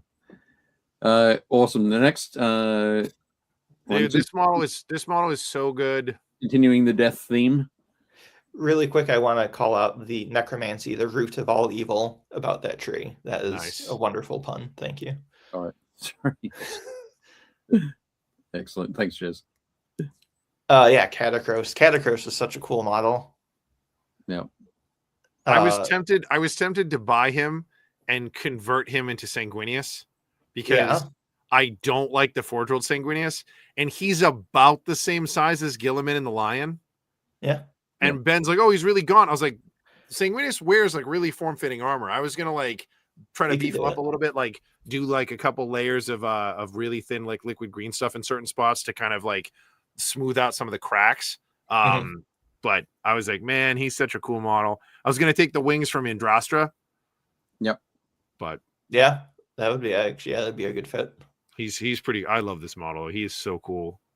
He was one of the first like mini dioramas as a model, I think, that they did. It was like this, and then the the St. Catherine. Yeah, the Sisters of Battle one.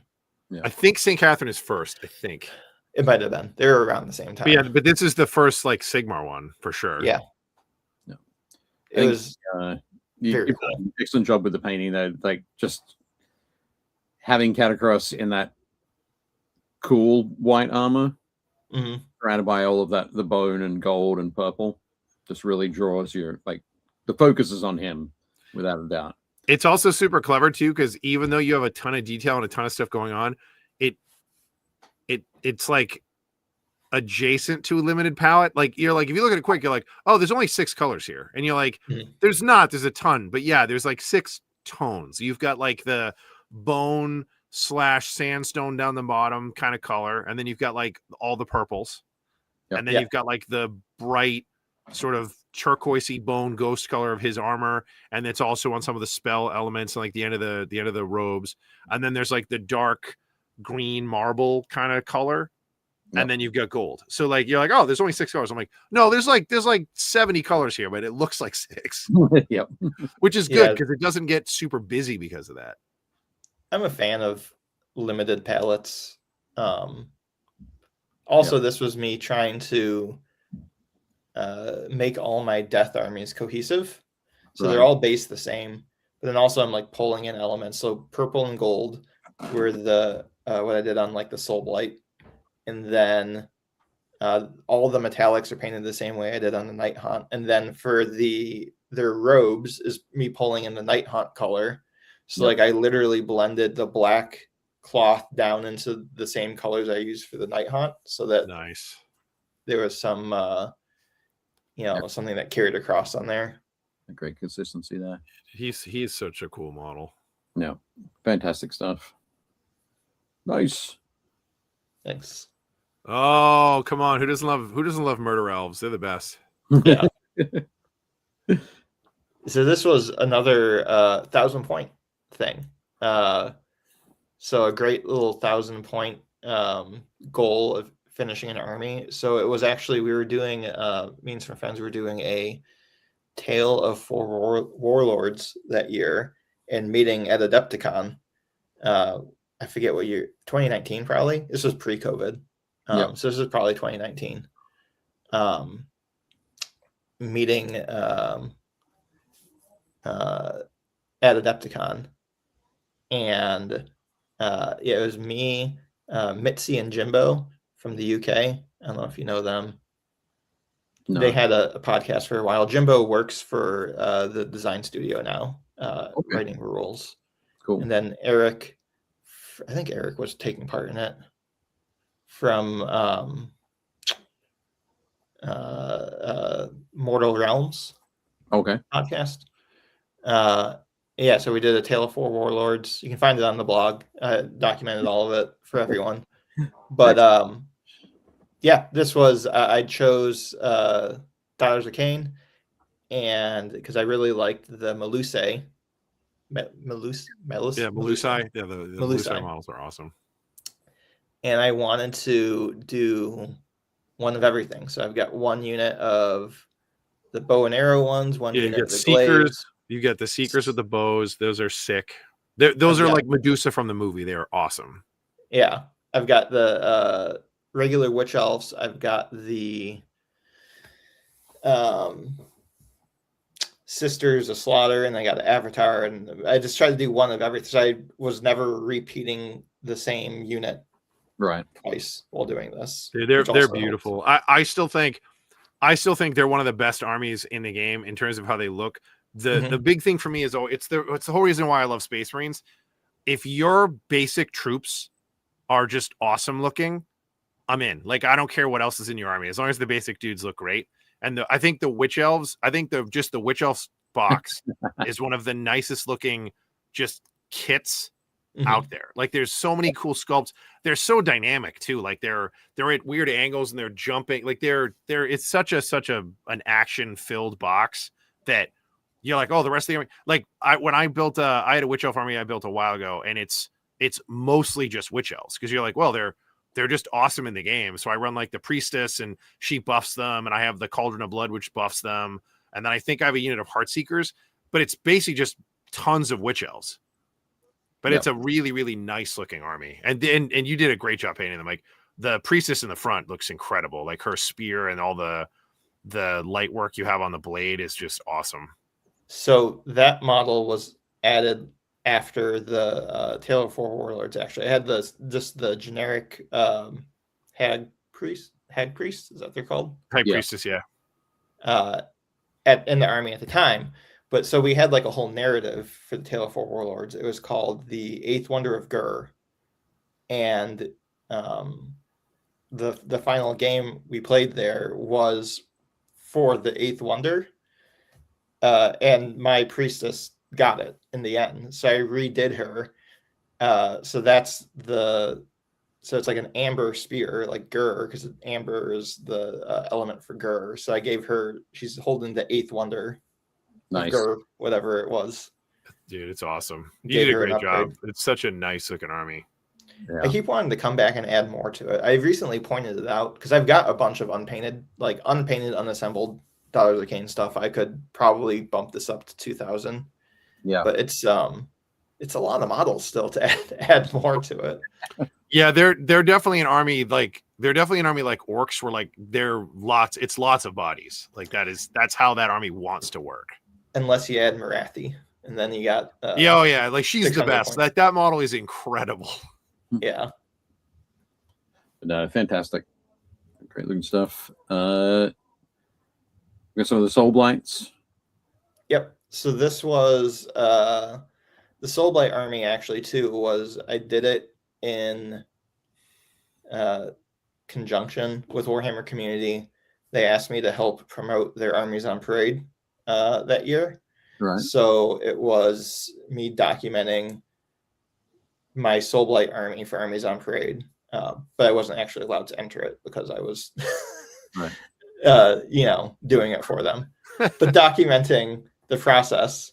If you were going to enter, this is how. Like, if I was going to enter, this is how I would do it. Yeah. I'm not going to enter. I was I helped them judge it for like 3 years in a row. So I was judging it that year, so I couldn't right. Yeah. Couldn't enter my own thing. But no, that's cool. It's great that you got to judge it as well. Yeah, it was a lot of fun. It was like Louise was a judge through all of it. And Peachy. Cool. Nick. Yeah. It was a lot of fun judging it too, because also like you get to hear all the different perspectives on it. So we'd have like me, so I was the outside person, and then you'd have kind of like Peachy and Louise who were painters, but they're more like hobbyists, and then you had like heavy metal team members, and like everyone was kind of like giving their own opinions on what the different entries were. Right. That's very cool. Yeah, great job on this. The corpse card is awesome, and then that's all the newer zombie, or the guys in the back. Those are the new zombies from the Cursed City box. Yeah, they're all the new zombies. Yeah, the corpse card I actually painted before I started this army, because I had it for Legion of Grief, when you could take like mixed Night Haunt with some other undead. And it gave a really good buff. So I painted one up for a tournament. And I remember when the corpse card is fairly old. It's like 7th edition, right? Yeah. They haven't updated the instruction booklet at all. No. I opened the box, and the instructions is basically just like a piece of paper with a list of the parts, and it shows them, and then it shows it assembled, and it's just like, figure it out yourself. Yeah. How does this go together? Yep. Because that stack of corpses is terrible. Like, it's so hard to get in there. It is tough to work out how to. Yeah, it's. And I painted it separately because I primed the cart black and I primed them white and then basically it's just like jamming it in there afterward.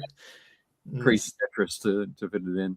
Hilarious. I think I did the same thing with my corpse card. It's a cool model though. I still think it holds up really well.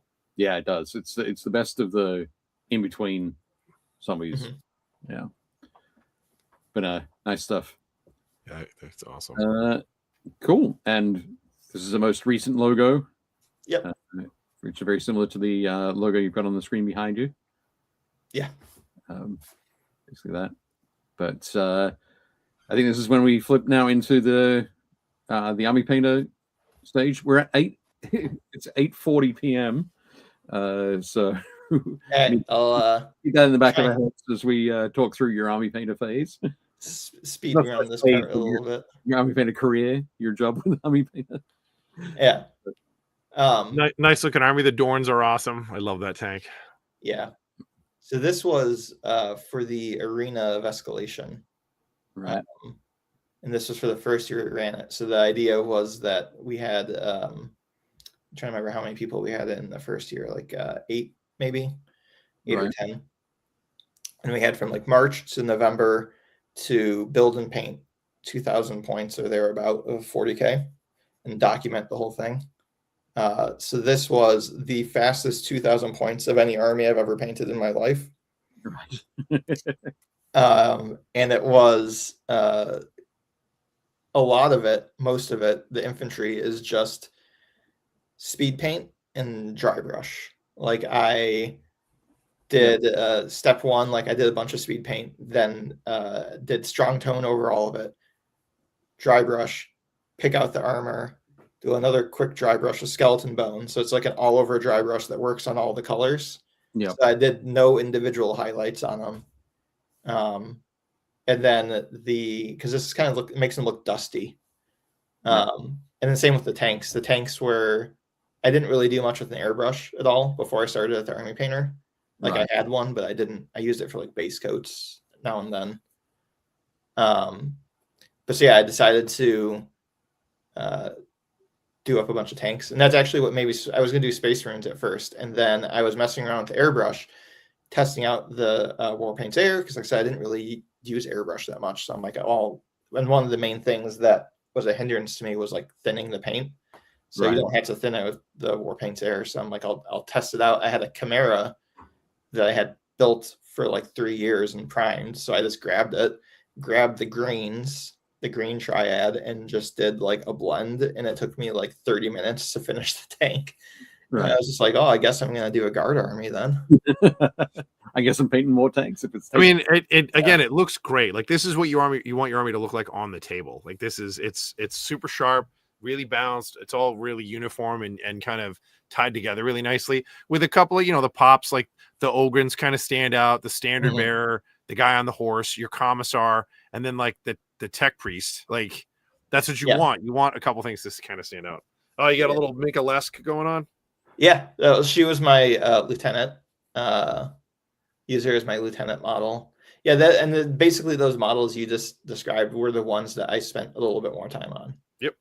Like the banner, besides the Lord Solar on the horse, the banner is probably like the thing that actually took me the longest, just because you actually had to be careful with picking out all the different colors.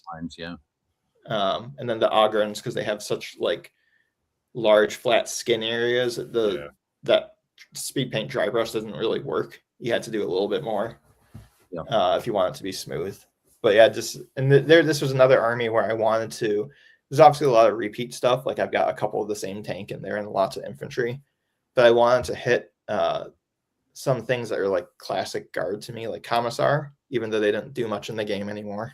Yeah. Commissar, Ogrins, Ratlings, Priest, Tech Priest. I just wanted all the stuff that I kind of like was in my mind from like the Eye of Terror campaign when Cadians first started really becoming the main guard regiment. Yeah, that's super cool. It's great looking, super sharp. So just quickly in the chat, going back to your death armies, Josh said the bottom of my shoes fell off, and the cobbler said they were stricken by a soul blight. No. Nice. Excellent. Moving on. So speaking of Mengel Miniatures tips. Yep. So this is kind of so when I started at Army Painter, I was like, what if we did? Here's this thing I've been doing on my own socials. What if we started doing it for the Army Painters as well? So we do that. We try and do this is like every 3 weeks, unless something comes up. We try and have one around every 3 weeks. And it's not just me though. We have people from other painters from the Army Painter. We have factory team members. We have just people from the community too. Sometimes I'll reach out to other special guest painters.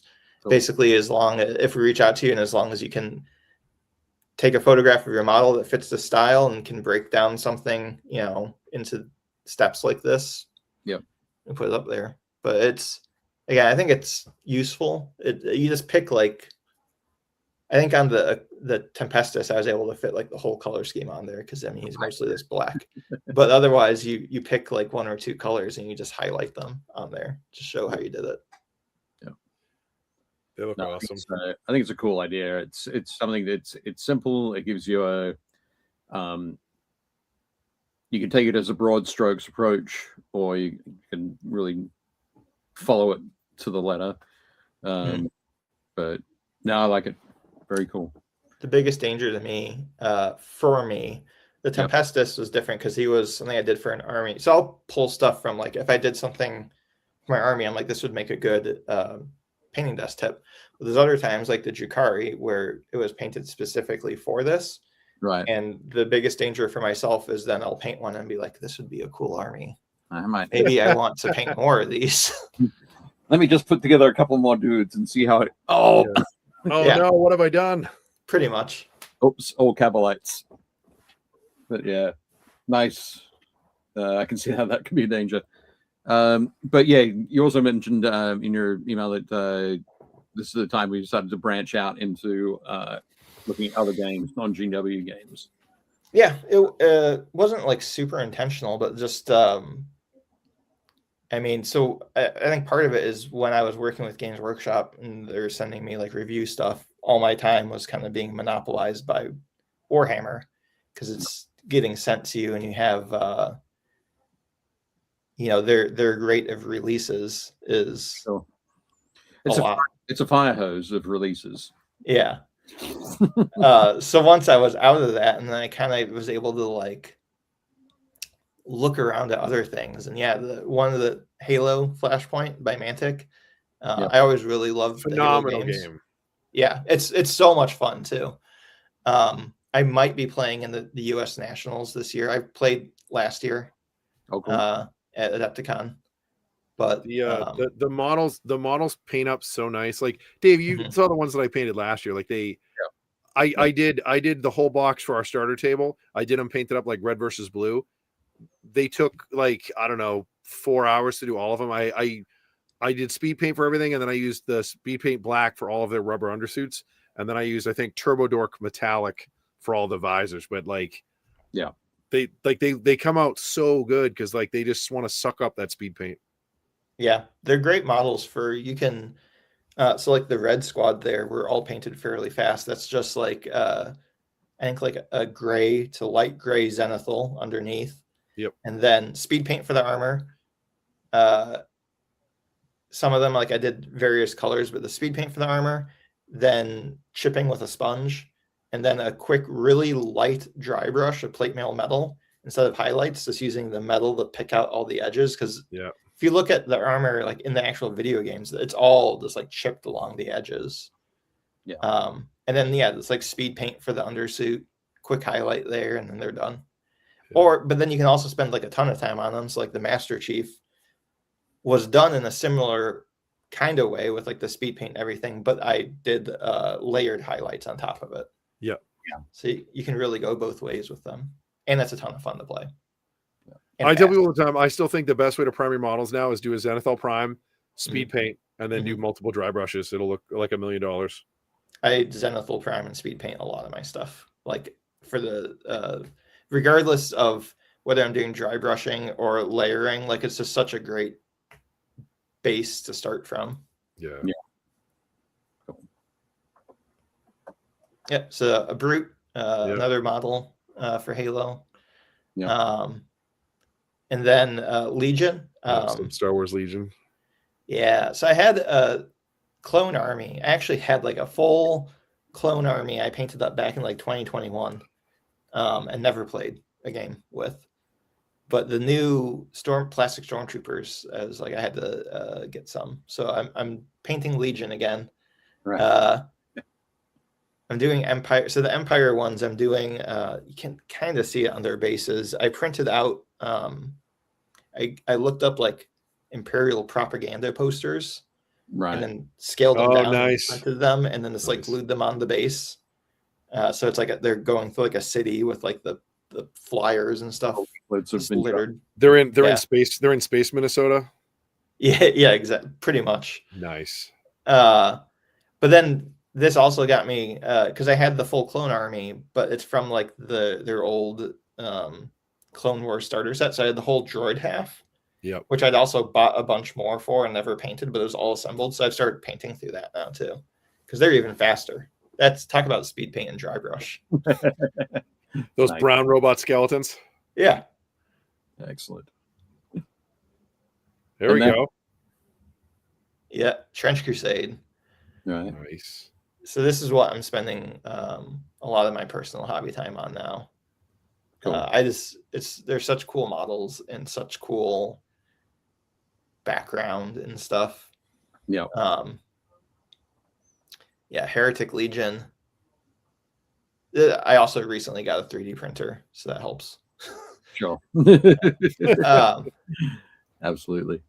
the werewolf is just such a cool like sculpt and pose, and the werewolf and the artillery witch, I Yep. feel like are just such like iconic, instantly iconic looking models. Yeah, for sure. And I these think were I think the done. 3 most iconic models in the range are the werewolf, the Mhm. artillery witch, and the mechanized infantry. Like as soon as you see them, you're like, oh, okay, I know what that is. And the shrine. The Anchorite Shrine. Oh Incorrect. yeah. Yeah. But yeah. I think I love the work you've done on these guys. In my Wrath Court of the Seven-Headed Serpent, Mhm. which I've done, it's all basically like fey spirits and nature spirits that are very angry at what's been done to their world. The Wretched. Yeah. I converted the Wretched, did a digital kit bash and put the helmets from the Heretic Legion on them. Nice. And I painted them in your color scheme. So, Oh, thank you. That's cool. you're a heretic. You're like thanks. I think. Yeah, Yeah. Your heretics are now Wretched in my my court list. The campaign we're playing, my friend group, one of my friends is playing the Ethiopian Prussian, or not Prussians, Ethiopian The Abyssinians. yeah, Yep. Antioch. And in like the first game, I just like slaughtered him. And his cleric lost an arm. So he hasn't painted his models yet, but once he's got like his color scheme, I really want to paint like a trophy arm from his guy. Because I Nice. keep telling him like before the campaign's over, I'm going to take the other arm too. So really want to try and do that. Oh, that's cool. And then those are the new Prussians on the left. Yeah. So that's the other warband I got going right now. Don't have a whole ton painted for them yet, but they're such good models. Yeah. I want to get more of them done. No, Once my heritage, I'm done with stuff for the campaign, I'll probably work on them next. Yeah, that's nice. Yeah, hopefully we'll get some more news at Adepticon as to when the rest of the Prussian plastics are going to be released. They're seriously, if you guys haven't, anyone watching this haven't checked out the Prussian plastics, when I first opened them, like this, the crispness of it, I was very very impressed with not just like the crispness and the quality, but how well they went together too. Like it was really easy to do. Really beautifully done, for sure. Yeah, and then the scenery in the background of that one was from Eons of Battle. So the catacombs. The catacombs, yeah. Yeah, very cool. A couple other models you painted? Yep. Satan action. Yep, my Necrons. So I got my Deceiver there and the Transcendent Catan. Awesome. Yep. So that's my other. So I got my Guard and Necrons and my other like 2K, 40K army at the moment. Cool. Started them with Indomitus, and this kind of haven't added. This was the last stuff I painted for them a while ago, but I'll get around to adding more. You got to get the new Nightbringer. I actually really want the new Destroyer Lord character. Yeah, that guy's awesome. He keeps selling out on their website within like 5 minutes when it comes back. Yep. And the other guys from Mindworks Studios. Cool. So that's one I painted for work. So that's another interesting thing now is getting to paint for work. Right. So I get to do like models that I probably never would have seen otherwise, but it's like a really cool model and it's a really fun paint job. And yeah. He looks like Sweet Tooth from Twisted Metal. Mm-hmm. Yeah, he's got that vibe for sure. Yeah.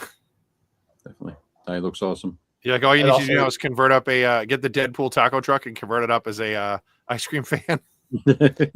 It also reminds me of like Arcane, like kind of like the visuals of that show.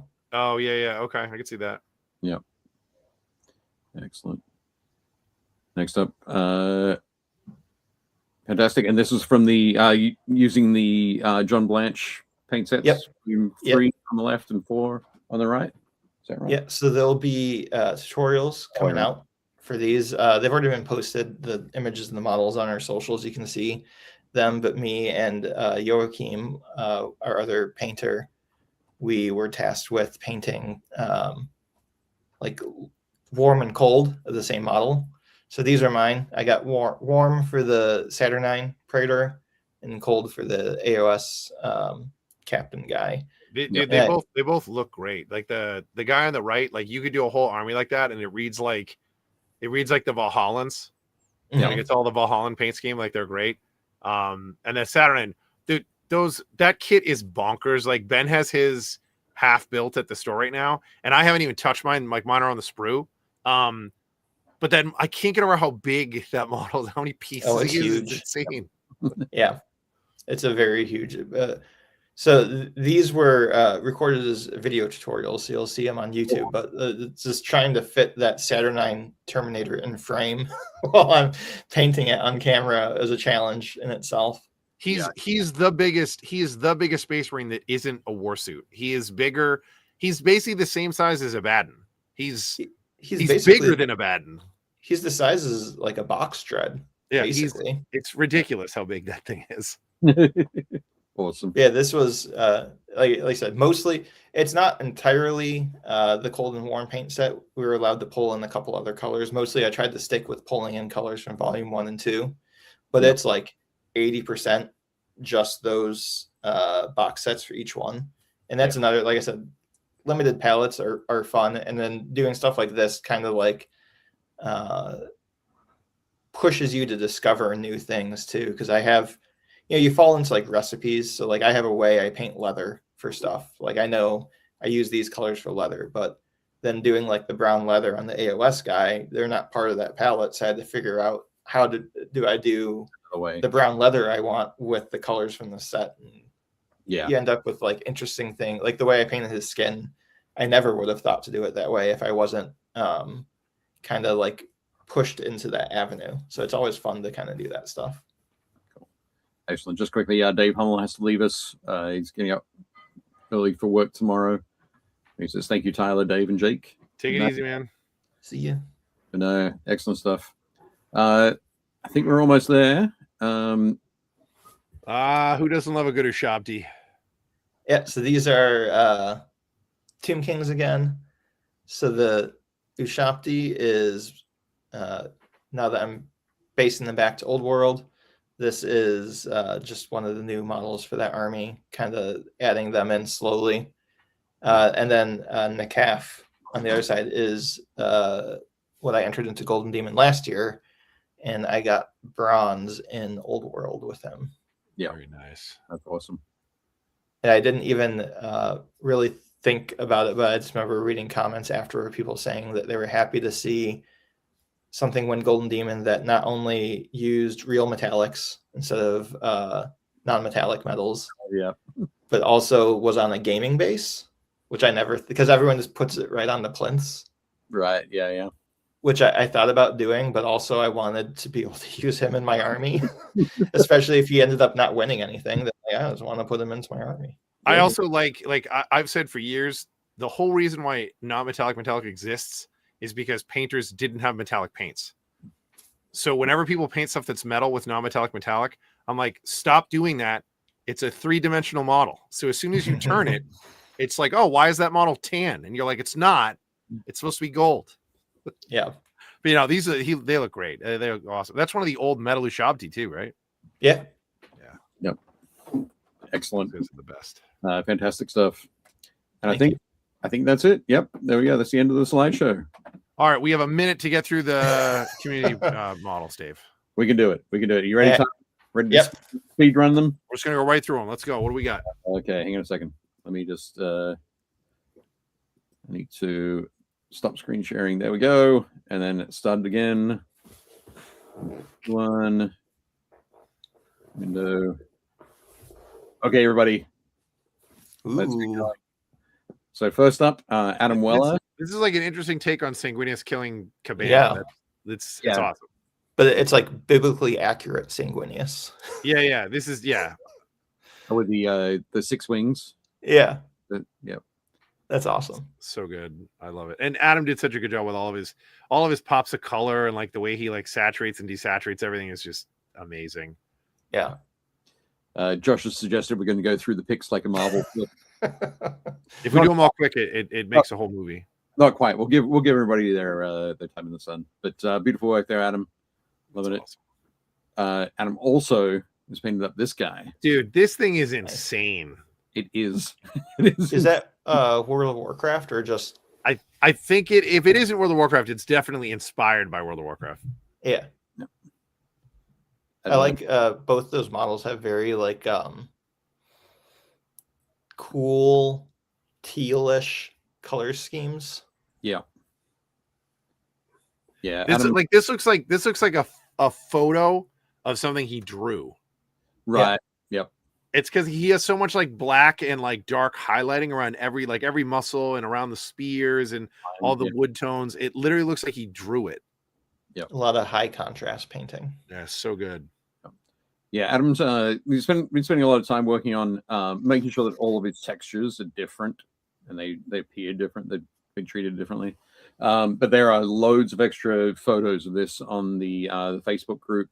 So all these photos are from the our Facebook group, which is the BuildPaintPlay community group. If you aren't a member, go along, join, or click join group. Somebody will let you in. But you can post your minis there.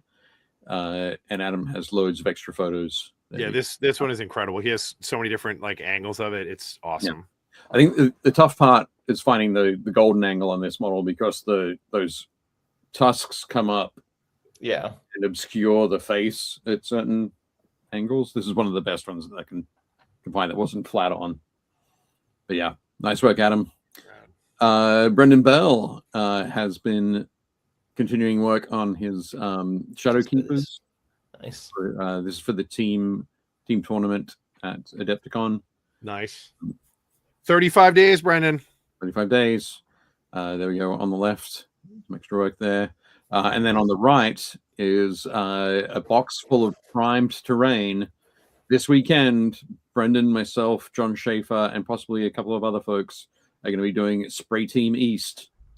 We're going to be painting up a whole bunch of Trench Crusade terrain that we're going to be loaning to Sammy and the team at Adepticon. Nice. So very cool stuff there. Next up, Chris Gorka. Nice. Doing some eliminators. Yeah, some eliminators for Raven Guard. Yeah, the camo's looking really neat.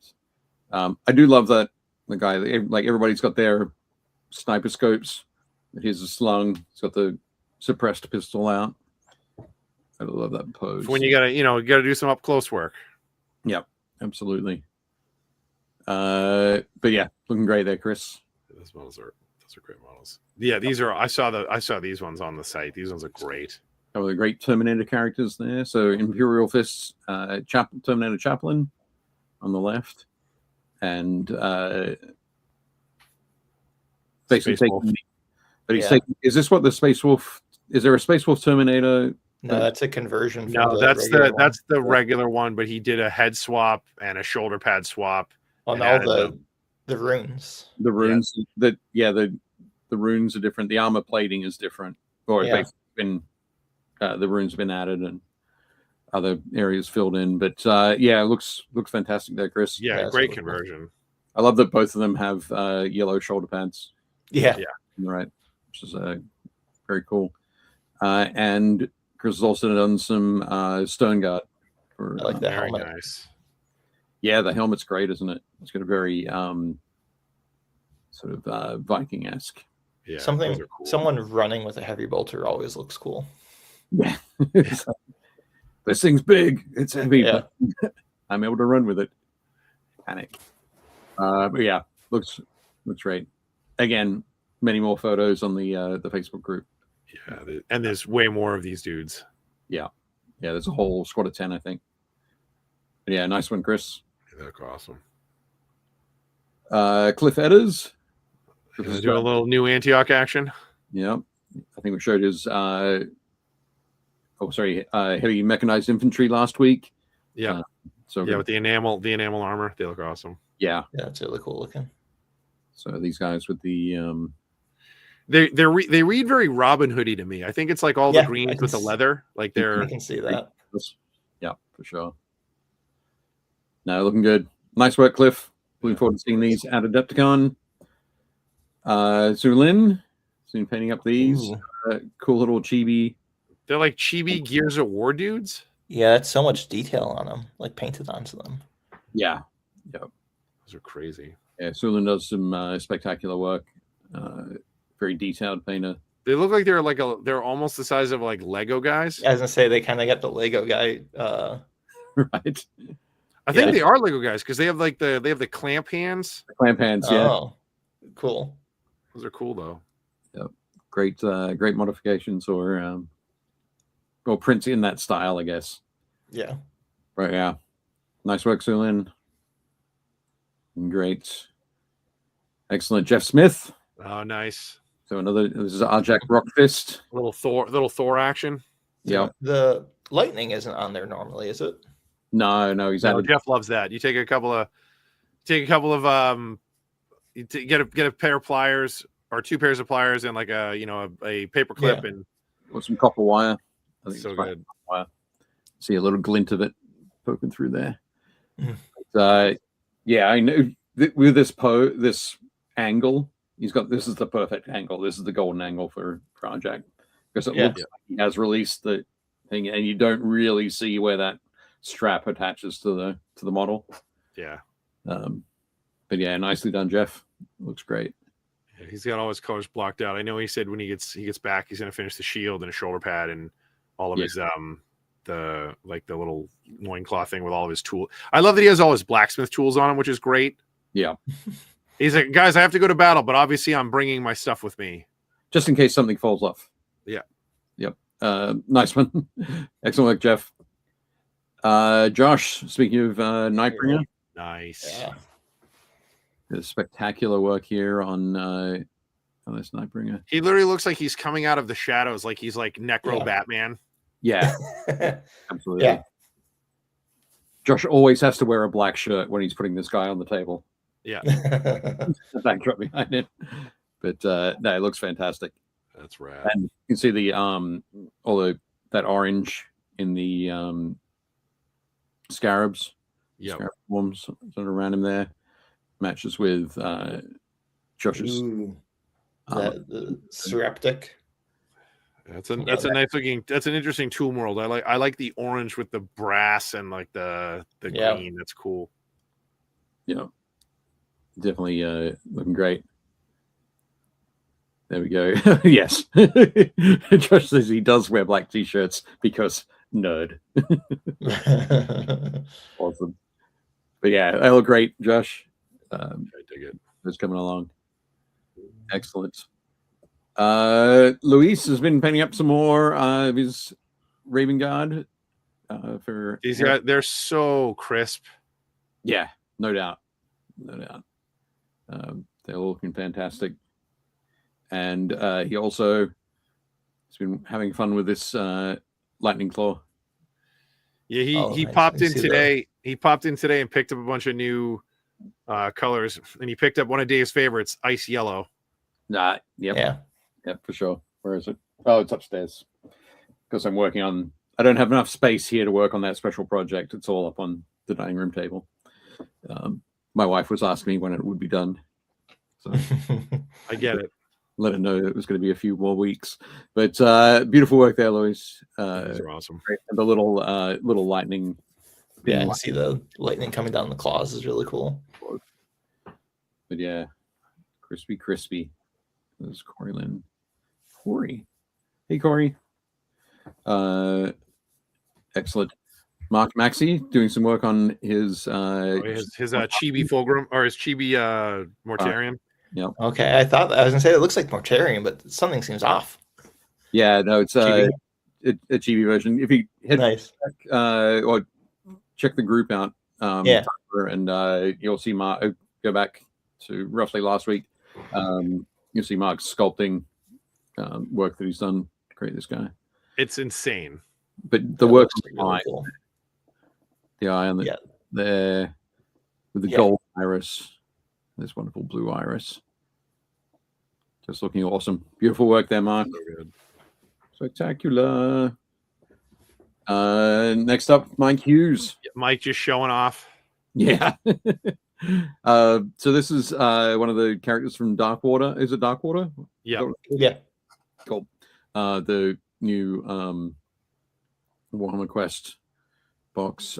He's such a weird model. Like he has like It's such a cool model. he has the giant like swollen left arm, and then he Yeah. has like the weird neck fringe, and then he has like the weird like sort of like rictus smile. Like it's such a bizarre kit, but Mike, Mike killed it. This thing looks so good. There's so much going on this model. There's a lot going on for sure. Here's some details. So I do love that that he's got those skulls sort of underneath. Yep. I guess it's almost like the energy being drawn out of them into the blade, but also those iridescent wings on the back. Yeah. Just spectacular stuff. I think, and the double set of horns. It's kind of wild. So much going on in that model. Yeah, it's a lot. It's a lot. I've yet to ever see a Nurgle model that I don't think is super cool. Yeah, absolutely. Nurgle's one of those few armies I tell people all the time. Like I have a buddy who like really wants to paint his army. He's playing Death Guard and he's really worried about it. And I was like, look, they're one of the few armies like the messier you do, the better they look. Like you don't have to be super clean with them. They're one of the few armies that you can go either way. Like you can be super detailed like Mike and pick out every little thing and they'll look amazing. You can also hit them with like a zillion washes and make them super sloppy and they'll look great. Like that's the whole point of the army. So Yep, absolutely. I think you mentioned Eons of Battle before. Jay from Eons of Battle, his Nurgle, like his Death Guard army, he has this weird thing about it. He has like 4 or 5 colors from an old paint range that he'll never be able to replicate. Like never be able to buy them again. And he uses those on every Death Guard model that he does. But he just hoards them for that. Yeah, just really interesting. Working through them all in very interesting ways. I recommend your friend Jake goes and check those videos out. Hopefully to sort of lose the fear of messing around with them. Nice. But beautiful stuff. And Mike also posted this one. Dude, this model's That's rad. awesome. Yeah. What's the head on it? Is it like a flaming helmet? I think It so. looks like. Yeah. It's really cool. Yeah, I think this is it's like the front of this part is the front of the visor. And yeah, the flaming out the back of the So cool. The horse is great too. Yeah, the whole thing. This model was sculpted by Joaquin Palacios, who is one of the best modern sculptors of miniatures in the world. He primarily does sort of busts and larger scale models, but yeah, just spectacular work. And I love the work that Mike's done here on the detailing and sort of down into the weathering. Looks great. Josh, I don't know. I don't think he's actually using fluorescence. I think he's just like building up color and it reads as fluorescent because the model's so dark. Like I think that's just like a really bright orange in the very center, and then he builds up to that. I don't think it's actually fluorescent, but yeah, I'm not 100% sure on that. But yeah, I think they just same thing on the sword and on the tips of the feathers. I think it's just because he built all the way up to the lightest point. I don't necessarily think that they're fluorescent. Yeah. I think it just reads that way. But yeah, I don't know. Beautiful work there, Mike. Yeah, message Mike and Mike could tell you, but yeah. Oh, Miles doing the old school Deathwing Captain with the grenade launcher on the back of the Power Fist. I love this model. Yeah. But painting him up as Blood Angel. Nice. Guessing.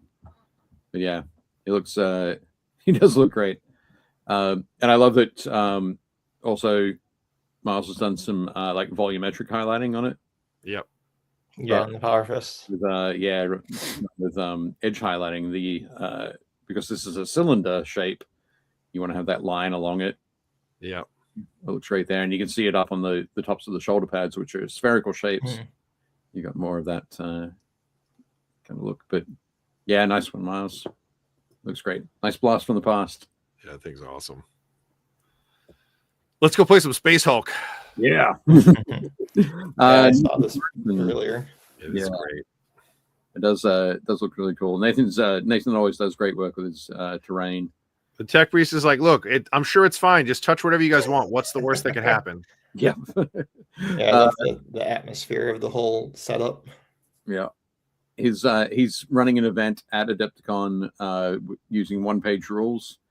So definitely look that up in the schedule beforehand so you can work out where it is, what time it is, go along and check out this table because it's going to be brilliant. Looking awesome there, Nathan. Thanks for that. Next up, Reese.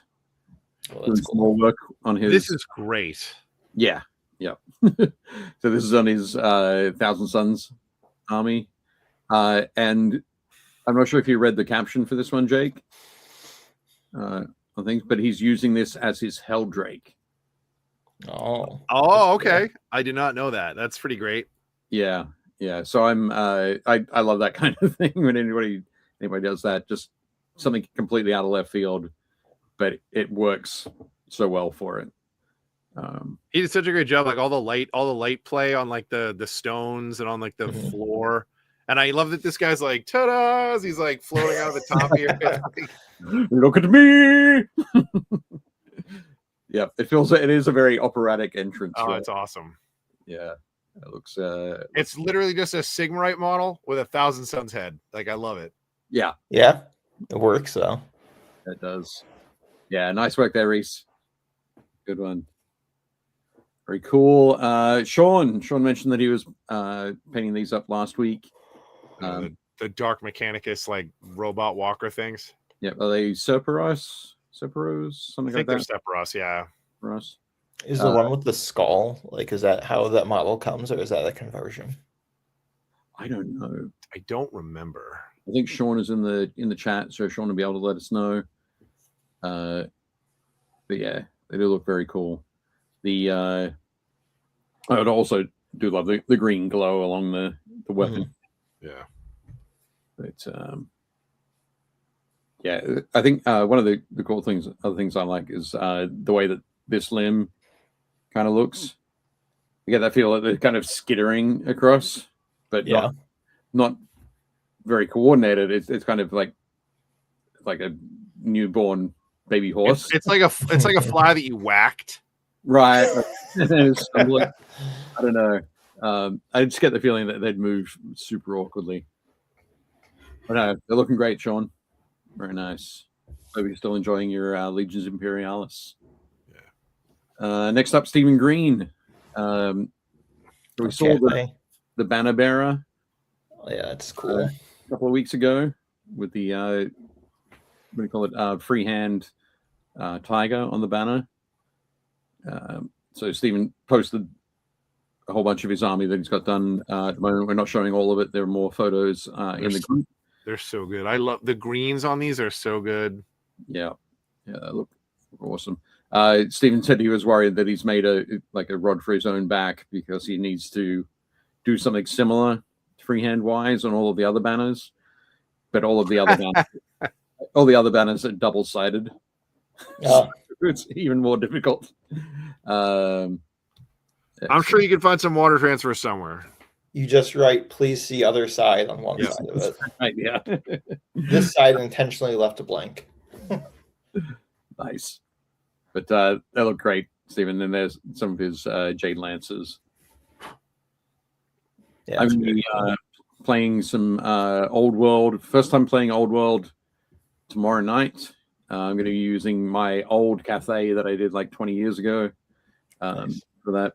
But it should be interesting. We're doing it like an escalation league, starting at 500 points and building to 1500. Nice. But yeah, these look great, Stephen. Really nice. And there's his Sentinel, which is cool. Great stuff. Tyler, I think you should put one of these in your guard arm and be like, "What? That's my Sentinel. It's not a big deal." And the stick a guy like popping out of the chest. I bought it at the Warhammer store. It says Sentinel on the box, guys. Yeah, totally use it. I don't think you'd want to do that though, would you? It'd just be towering over all the terrain. Yeah, line of sight. Yeah, minus that issues. But anyway, or vice versa. You just what are you modeling to advantage? You just yeah, with my one las cannon. But Stephen Ryder has been painting some more cool old school minis. This is very definitely from the. Sean's just mentioned that that Cerberus, the skull on it, was a conversion. Ah, nice. But yeah, so I think we saw the first model from this group last week. But yeah, Stephen's definitely having fun with these cool color combinations. The like gold, the red, and the blue and the teal. Looking great. Nice one, Stephen. Looking forward to seeing more of them. And then Steve Lemberg. this model is sweet. Yeah, it's really cool. No. What's that from? I don't remember. Great question. Head to the Facebook group. You'll be able to check it out. He posted it today. I was just able to get it into the. It's like a Wendigo. It's super cool. Yeah, I always love a good like spooky undead forest thing. Yeah, let's see if I can find very quickly. Yep, he doesn't mention where it's from, but it is. He's super happy with how this Wendigo turned out. So it's yeah, looks great. Nice work there, Steve. Okay, cool. I think that is the end for the community miniatures this week. Thanks very much, everybody. They were absolutely awesome. But as we always say, go to Build Paint Play Community on Facebook and click Join Group. Somebody will let you in, and you can start posting photos of your own miniatures to see each week. Next week, we will be joined by Ray Herrera. Ray is running the Pigment Miniatures Show, which is going to be a painting competition, basically miniature painting focused event in Austin next year. No, this year. No, it's this year. Yeah, for some reason I thought it was still 2025. So it's going to be in July. I'm hoping to head out to this one. I'll be super excited to do that. But yeah, we'll be talking with Ray. This will be the first year it's running, so we'll get to find out all about the planning for it, which will be great. It'll be a good time. So join us next week, and that's it. So we're only 20 minutes over, so I'll get us out of here quick. But Tyler, thank you so much for joining us. It was awesome getting to talk to you and kind of see behind the curtain a little bit at some of the other Army Painter stuff. We're always able to talk about stuff, but not as much stuff as we probably could. Yeah.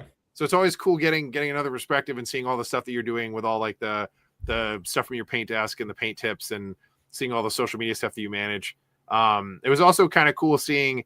It's always wild to me seeing all the people that have kind of like paralleled a lot of us. Like, so Dave and I have known each other since we worked for GW, and we have a lot of friends. It's always like, oh, I know that guy, and then it's like, so you just missed me because I wasn't at the Chicago Games Day. I was at the Baltimore Games Day. And then like, you know, like, and I definitely had that How to Paint Space Marines that came out, like I said, like while I was working. So I remember like stocking that on the shelves. So like, I've got all those blue books. Like I said, the Space it's Marine always terrain, I still love that Calgar. That Calgar that's on that cover is awesome.